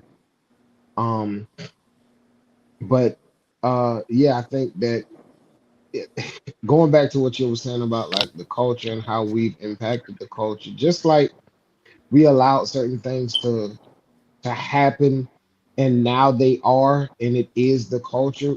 I think I think people being able to express themselves is a great thing. I just think we're also in a space where we learn that that requires a level of responsibility and accountability, and treating it like that will allow us all to be in a better space because like for me, growing up, you didn't talk to your parents, you didn't talk back to your parents and all of that kind of stuff. Like I was raised in that. And then I remember having an uncle who my whole life he was super stern. He got married and had kids and he wasn't the cool. He was still a cool uncle, because just in case he watched this, he was still a cool uncle. But his kids used to say they used to talk back, and man, I don't like that. And we did not understand that. But as I grew up and got into the job market, I started to realize that people who grew in companies and people who grew in business was usually the people who would speak their mind. And if you spend your life not having your voice suppressed and your feelings suppressed, and you never speak up for yourself, you'll go to a job and be there 30 years and getting paid the same pay. So I think that it's important to to cultivate and develop this new sense of vocal or speaking your mind. I think that's important. Again, you got to be responsible. You got to respect authority and leadership and everything like that. Like that has to be done. But you also got to be able to identify when you're dealing with a leader or a dictator or a tyrant. You know what I'm saying? Because some people go to work and work for somebody that they can't stand, that is a complete tyrant, and then you end up getting a Diddy documentary. You know what I'm saying? And all of these people have been affected, but because they didn't want to say anything, and then it took somebody who wasn't afraid of him to actually step up and say something. And so I think that I would much rather function in a society where people are free to speak their mind. Because at the end of the day, um, if in a society where everybody does not say how they feel, people live lies. And so for me, I would prefer to know how somebody feels. I would prefer to have a woman that tells me what's on her mind and not expect me to read it, not expect me to try to figure out what she's thinking. Just say it. Whether we can establish from the beginning whether or not I'm going to be emotionally mature enough to understand that you are saying it to me as somebody that cares about me. And if I've done something that has affected you, I don't want you to not say it. I want you to say it. And there's going to be a certain level of human emotion tied to that that historically has translated as disrespect. But I'm mature enough now to hear it as passion. To hear it as hurt. And so I think these things are really good for us to get into and have these conversations, because I think, you know, uh women have historically felt things that they didn't say, and then there was a shift where men felt things that they didn't say. Now everybody's saying everything and it's destroying everything. And I'm like, okay, at what point do we say, okay, this is how women feel, um this is how men feel? And also, I think that we need to distinguish the parties, because you got some people on the internet speaking for women that are not like the women on this panel. You know what I'm saying? And when you use a general term like women, I won't say any names, but I can think of a couple of mega rich celebrity women that I certain don't speak for the women on this panel. Um, and so at least what they present to us, they don't speak for the women on this panel. And so I think that we have to have those those differences and point them out. Not that there's anything wrong with those people. It's just there is a particular behavior and a particular attitude and a particular way of thinking that I am wholeheartedly not interested in dealing with. You're a great person, go be great over there. And so that's what I have to say about that. Like, let's be okay with being, like you said earlier, people frown upon being cooperative, frown upon being, you know what I'm saying, somebody that can work with somebody else. If you're not I don't know what word to use, but I don't want to use the wrong word. But you fill in the blank, and I'm almost certain you're right. You don't have to be that, to feel empowered. You know what I'm saying? You can have two people having a conversation and getting an understanding of each other is a very powerful thing to me. And so that's what I would like to see in this. But next time Denitra go live and talk about that, I want to make sure I'm there so I can learn more about that, because I wholeheartedly have the concept, the words themselves just do not compute to me. I will send out the invites. Yeah, I think it's interesting, right? I'm listening, and as I'm listening, I'm thinking, wow. So I really was fortunate because I will honestly say that I was able to talk to my mother, my father about anything. Like I remember when I decided I was gonna, start being out there. I was able to talk to my mother about it, right? And talk to my dad and one of my aunts she's still alive, thank God. She's 101 now. Anytime we have a family gathering, it's like she sets up a chair and all the nieces and nephews go and sit down and she has her, how you doing? How's life been? What are you up to? So as everybody was talking, I was like, wow, right? I was kind of fortunate to have,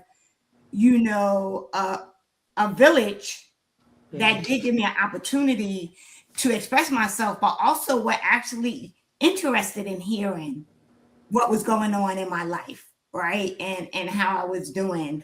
And so I would hope that we are able to create that. And I try to create that for my nieces and my nephews. I don't have children, but my nieces and nephews and my friends' kids, I'm the person they call to talk to. The rule is if it's anything that's going to harm you, your parents involved. But I try to create that same space that my aunts, my uncles gave to me, where I could literally sit down and like express myself. And they actually were listening, right? Because not everybody really listens. They just want to hear you talk. And so as you were talking, I was like, that's really the environment that I would like to create for those that are coming behind us, right? Where they feel like they have a safe space to express themselves without any judgment, right? Because I think that's what's lacking as well. And then the people they end up going to talk to, it doesn't end up so well. It's the blind leading the blind. Yeah. So, or the blind talking to the deaf, and the deaf talking to the dumb. Yeah. And it goes on and on. So it's super important, and that's kind of touching back on what, talking about our legacy and like what change, what kind of woman that I want to be remembered to be, and so creating those spaces and I'm glad that we have spaces like this now, especially with social media and everything and these platforms that we are able to have these conversations, because we weren't having these conversations even 20 years ago, and when I was coming up and when I needed that support, because I didn't have that village. I didn't have women, anybody influential that was supposed to be influential. Those women were not there, and I feel like I missed out a lot, and I had to kind of teach myself and just learn from the women that I thought that were good examples, but I didn't really know. Like I didn't really have it in front of me, like within the household. So just trying to be that for my kid, like I didn't have an auntie that I could go and talk to, or even like a big sis, like my older sister. It just wasn't, we didn't have that dynamic.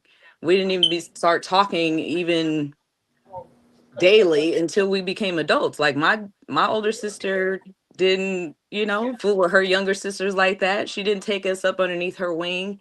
And, she was about 5 to 6 years older than me and my sister. And, but it's still trauma within that. There's a reason why that she didn't, connect with us in a certain way. We have the same mom. We don't have the same father. I live with my dad. I didn't live with my mom. My dad more so raised me, not my mom, so she was kind of, so it's a whole thing behind that. And then my aunts, I only have one aunt, but I got about 6 uncle. Like I got more men influence on my side. So it's a whole totally different thing, so my mindset it's just different. It's like you had to create your own village. Yeah, and it's still Right. like I said, and I make a joke of it, but I'm like, it's really the village people at this point, because it's a little bit of everybody. Like if you think about the village people, it's like I'm talking about the YMCA village people. It's some characters up in there. So I'm like, I don't know who's in the village, but you got to be selective when it comes to that. Yeah. But really just finding like that good, support Mhm. people and people that actually care about you and is genuine. But I didn't have that discernment to let people in and be an influence in my life until I was able to find out a little bit more about myself and what made me me. And then once I kind of had that understanding, it was easier for me to start processing things. And it's Mhm. just letting things go, giving people grace. Like I had a lot of, resentment and stuff with a lot of stuff with my mom. But Mhm. I can't, I have a totally different mindset. And so I can now work on having a better relationship. And not that she don't even know like all the stages that I've been Mhm. through, so Yeah. because I don't have no issues with my mom, but she probably doesn't even know that I feel that way. And Yeah. she probably doesn't know that me and my sister have these conversations on, Mhm. and it gets kind of, it gets kind of emotional when we start talking about like how we wish things were different. And I want, what we just felt like an ideal mom was, and that wasn't our mother, and we just kind of felt a certain kind of way about it. Mhm. But I don't want my kids to feel like they missed out on anything with Mhm. me, because I know what that does. But I know my kids are totally different, human beings. They're not me. They don't have the same upbringing as me. So the way that I parent, it can't be the same way that my parents parented. And I mean, it can't be like that anyway, because these kids is different anyway. But Yeah. um I don't know what to do sometimes, but And we all it's growing a up whole together. different breed. But Mhm. just making sure that I'm there, I'm present, and that they know that I am showing up for them, and everything that I've done and everything that I do is for them. And Mhm. right now they can see those examples based on what's going on in my life right now. Like if Yeah. anybody knows a little bit about my story, but everything I do has been for my kids. So um hopefully they know that, even though I know they may not recognize that right now. And I can see, because my girls are teenagers, but I also have a 10-year-old daughter. Mhm. I also have 3-year-old little boys that are coming up as well. So I want to, and I've said this before, like I can't show them the example on how to be, good parents like by myself. Like you have to have somebody that is on board. Mhm. um and has the same vision with when it comes to being a parent. And also, just the motherhood that comes out of that. Like it's a growth process, Yeah. and I'm still working and living in my motherhood. And but it's also a battle with my femininity. It's also a battle with everything that makes me a woman, because I'm not, being a mother doesn't make Denitra, and I have to realize that, and going back to what we want in our lives, like, who's it's a lot. I'm about to start going off on on a different topic, but But I think the great So, thing is baby, that you're doing the work, right? And like you already said, right? You are figuring out who you are, your identity, right? You're spending that time by yourself. You're creating the blueprint for the life that you want to live, right? And then you're intentionally working towards it. I'm trying. so listen, No, we I'm you're doing, strategizing. I'm strategizing. you're right. doing, right? We are You're only as good But I'm just as trying to be the today's example and be generation. the change that you want to see in the world, right? yeah, And just lead by example. yeah, like you're But that's doing, all that any of us can yeah, do, honestly, and that's what we are yeah, doing. And that's why I say, yeah. women, we got Mhm. to understand we are history in the making, Mhm. present day, real time, Mhm. every day. Welcome in, Teletosh. Listen, y'all gonna get to see Oh, Teletosh real girl. soon. We trying to hook it up. And she's complimenting you, Denise, saying you're a great, you're a great mom with your kids. Listen, tell y'all, my son's Mhm. about to be 24. Every day I wake up, like we gotta reintroduce ourselves, because I'm like, I don't Well, know who you are today, because I don't even know who I am yet. You know what I'm saying? So we're about to find out. there's no manual that tells you how to be a parent, Listen, right? there's no manual to There's There's no no manual. manual that tells you how to live, right? Other That's than the what I'm Bible. saying. For us, we got the There's Bible, we no, got the Word of God. We But all I'm just, humans but I'm in just this saying, we world. there's all no are gonna make manual. mistakes, right? Right. We all are gonna make mistakes. It's the lessons that you learn from those mistakes. And that's the definition of being a human, is not being not perfect, right? You know, so we all just humans, and that's what we blame it on when we're not perfect. Like, I'm just a human, right? So you got to remember that, and ain't But it's nobody true. got the answers, Yeah. you know, But that's where That's we it. come together collectively, right? and we find it. And we find the answer together. We make it work, you know, and there's no blueprint to who we are each day. I'm still trying to figure me out. I could be one way in the morning. I'm not moody, you know, I'm not a moody person, but I could be one way in the morning and by 3 o'clock, somebody totally different. Like I need to, you know, ground myself and figure this thing out, you know, for me. But the thing is, we keep going, you know, we just keep going. Again, we are present day history, you know, in the making, and you have to give ourselves grace and give yourselves credit, you know. And women, I really think, as we begin to wrap up this conversation, because you know we'll be here all night long, and I ain't got no problem with it, but you know, I gotta be on point in the morning, you know, when I work. But I really appreciate us having these conversations, and everyone pouring into them from all perspectives, because your voice is going to resonate with those who you're called to serve. And someone needs to hear these, you know, hear your words from a different perspective. Sometimes, again, this is a part of being iron that sharpens iron, as we rubbing off the rough edges of each other. You know, we're sharpening up our understanding and making room for us to learn even more, you know. And so I just want us as women, like I said, in ending this Women's History Month segment, to keep in mind as we are going along, like, again, what imprint are you making? And it's not just on girls. Again, I don't have daughters. You know, I birthed a son. But yet, I have to leave an imprint on his life as a woman. And what does that look like? Would I be pleased with what I see when I turn back and see, you know, what he's become?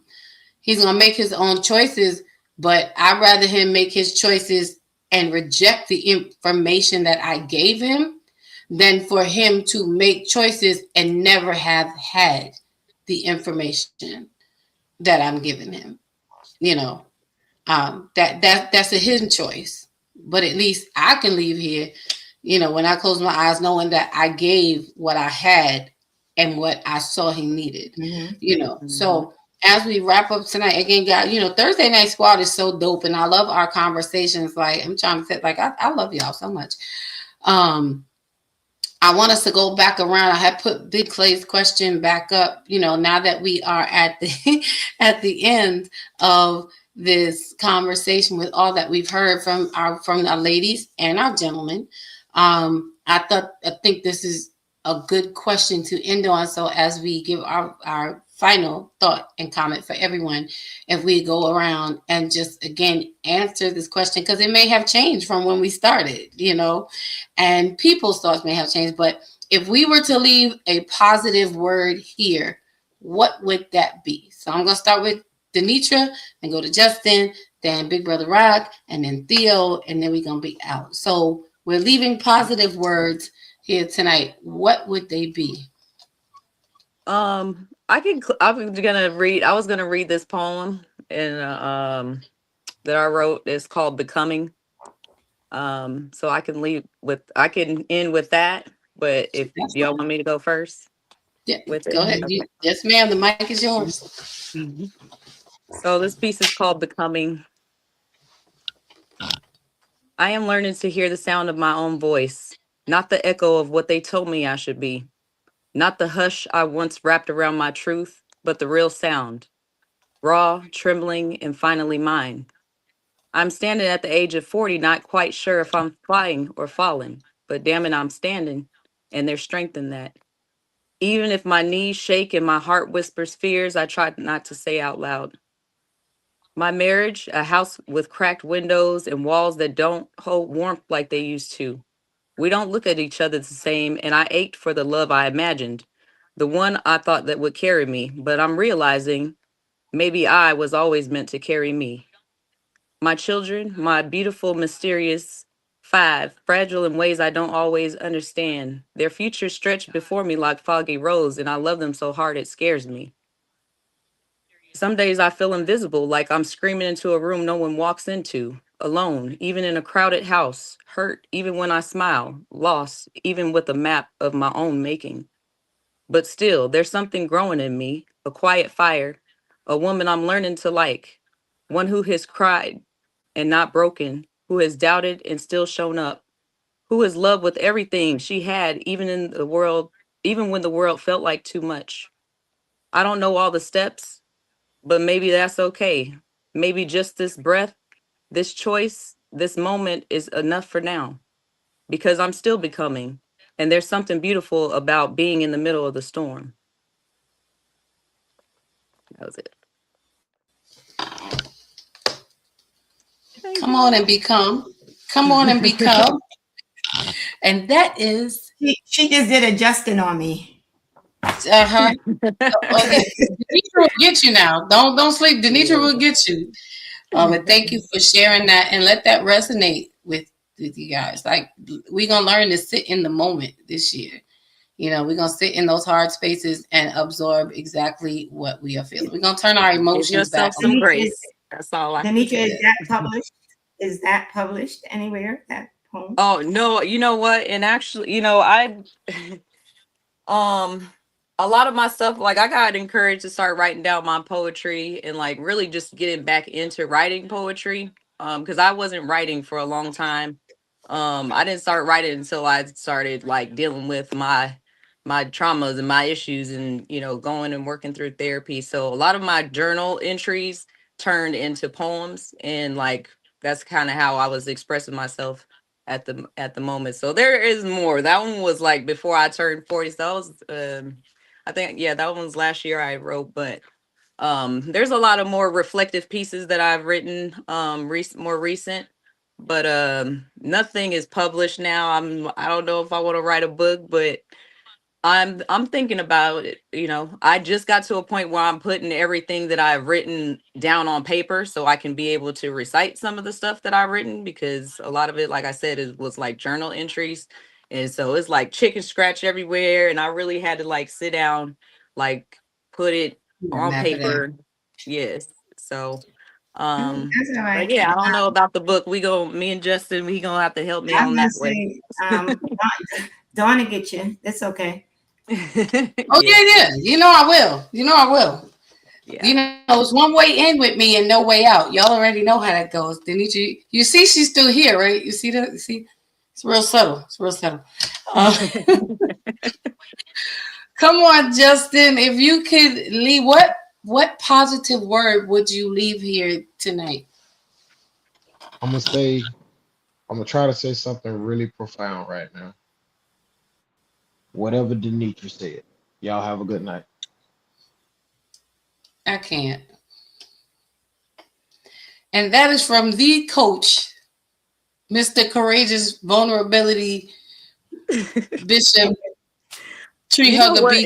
Just to let y'all know, a lot of my stuff, like Justin has like inspired me so much. Y'all don't even know like how big of an influence Justin has been like in my life over this past year. So a lot of the credit, like I gotta give it to him. And I mean, I don't even know where else it comes from, but my little community, my family, but him specifically, like he knows the role that he has played in like the influence his book has had. And it all started with, courageous vulnerability. And even before that, like we, you know, just the encouragement to speak up and be courageous. But when the book came out and then when I started like diving in and doing the work on myself, that's where all this, all these writings came from. And So he's been a big inspiration. So it ain't just what I say. It's coming and it's stemming from inspiration, and that came from you. So I appreciate you. And don't go sending no long old poems when you don't got nothing to say tonight, tomorrow. Right, that part. So, Big Brother, you know he's already rating. You already know that's what he's doing. You know we're gonna have one in there. You already know. I'm surprised he didn't send it already. Wow, see what I'm saying? It's already queued up. It's already He's already queued up. writing. All right. It's already queued up. So, Okay, I'll say this, and I literally just thought of this, and it's just something I'm thinking. You got, in order to be able to heal you, you got to feel you. So that's what I would leave with everybody. Don't be afraid of having feelings and feeling your feelings, because that's where the healing starts. Of course, like everything, it has to be done with respect and with a level of reverence for the feelings that we get from God to be able to have as humans.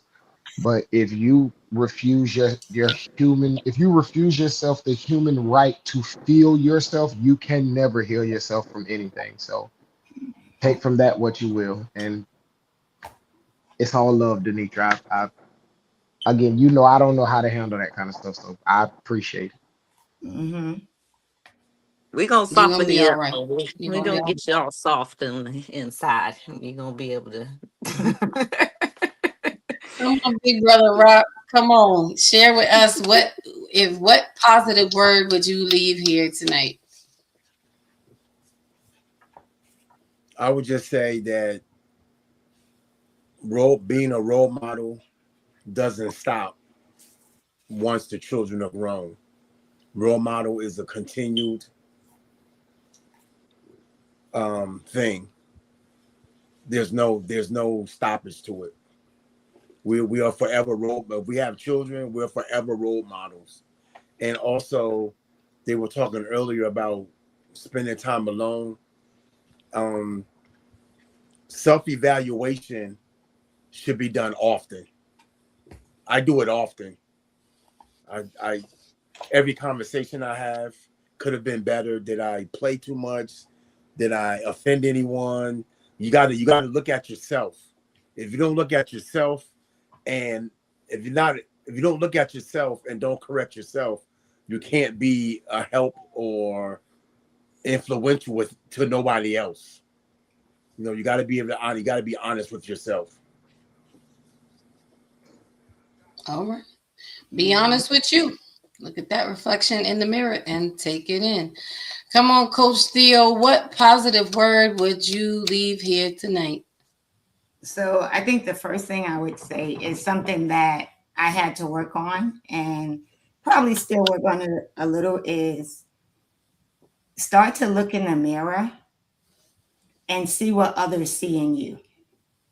Right? Because I've always had a hard time seeing what other people see in me. You're amazing, you're this, you're that, right? So for me, it has been that thing, and I still work on it, is like literally looking in the mirror and seeing what other people see in me, right? And then the other thing I would say is, I need y'all to get this book. I am a woman with issues, but I still qualify. Yes. Right, so this is our sis, Dr. Elaine's book, and I will tell you something, and men, just take the WO off, right? Because honestly, this book right here, if you have not gotten this, it's on Amazon. You could also probably get it on Harlem Girl Inc. But I am a woman, with issues, but I still qualify. I think this actually is a real representation of Women's History Month, right? Because how many of us struggle with, we have issues feeling like we don't qualify, and this book will help you just really shift that mindset, because we are all women with issues, but we still qualify. So I'm sorry, I got to give a plug for my sis, Dr. Elaine Sanders. I need y'all to get this book. There no apologies needed here. This is what we do. We push people, we push stuff. This is what we do. This is who we are. We want to make sure that we are using this opportunity in the right way. You know, we don't keep, we share. So yes, go to Harlem Girls Forever Inc. and you can get I Am a Woman with Issues, but I still qualify by our Monday Beyond the Mic lead host, Dr. Elaine. This is not her first book, but this is her first solo project. It is amazing. I have it myself. Make sure that you reach out to Justin to get Courageous Vulnerability. That is another book that is awesome. Make sure that you look up and find Mr. Call Me First. I'm trying to tell you, man, folk, that book is dynamic. I have it. He was just on the Tamron Hall show. One of these days we're gonna get him to grace this little space with his presence as well. We have amazing people, amazing authors. Make sure that you go over to TikTok and you can look all of us up over there. You can find all of us probably on Facebook, but a lot of us are over on TikTok quite a bit. So go over there, find us, follow content. We're here to encourage you. You know, we're here to try to change the narrative. We want to be that ripple in the water that makes the current flow, but flow in a healthy way. So I want to thank everybody for joining on tonight and tuning in and being here with us one more Thursday night. Guys, we made it through the month of March. Can you believe it? Can you believe it? I am looking forward to the month of April. I don't know what it's going to be, but I will tell you this much. Next week, we are going to be talking about bringing forward and leaving stuff behind. Okay?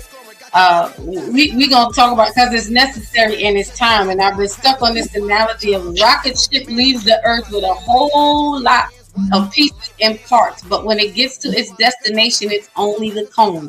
Mm-hmm. Don't get caught up on the things that are falling off of you.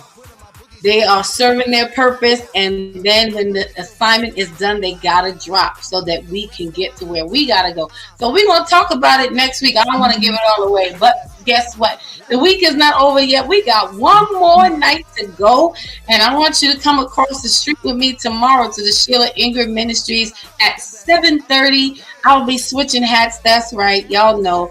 I'll be walking in the calling. I'll be doing the spirituality with me, your girl, Elder Dawn B at 7:30. And tomorrow night, I'm excited because my spiritual mom, my pastor, the Reverend Dr. Tresmaine Grimes, will be on sharing with us, wrapping up this Women's History Month, encouraging women not just through the word, but we encourage each other through word, through song, through worship, and through prayer. We keep it really real over there like we do over here. We get enough preach word, but now we have to come together to talk out principles so that we know how to walk it out to change our lives. So if you want to be encouraged, you want to have some girl time, get you your cup of tea. It could be iced tea. You know, it's starting to get a little warmer out.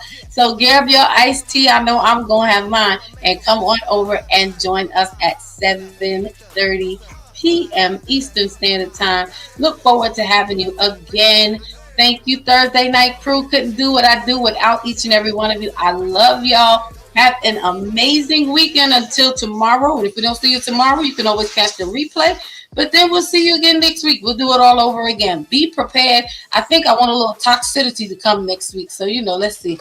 See if we can have to talk about dropping stuff off, I think that's bring your Long Island's for that kind of bring your Long Island iced tea for that. Listen, first thing I ain't gonna ask you what's in your cup. I'm not gonna ask you.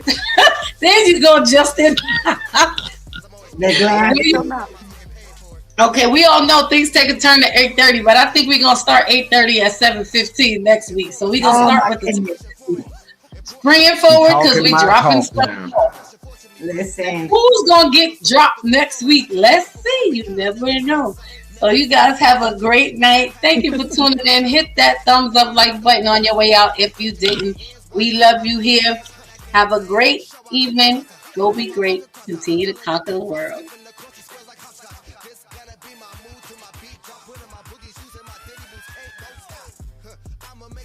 Have a great evening. Go be great. Continue to conquer the world.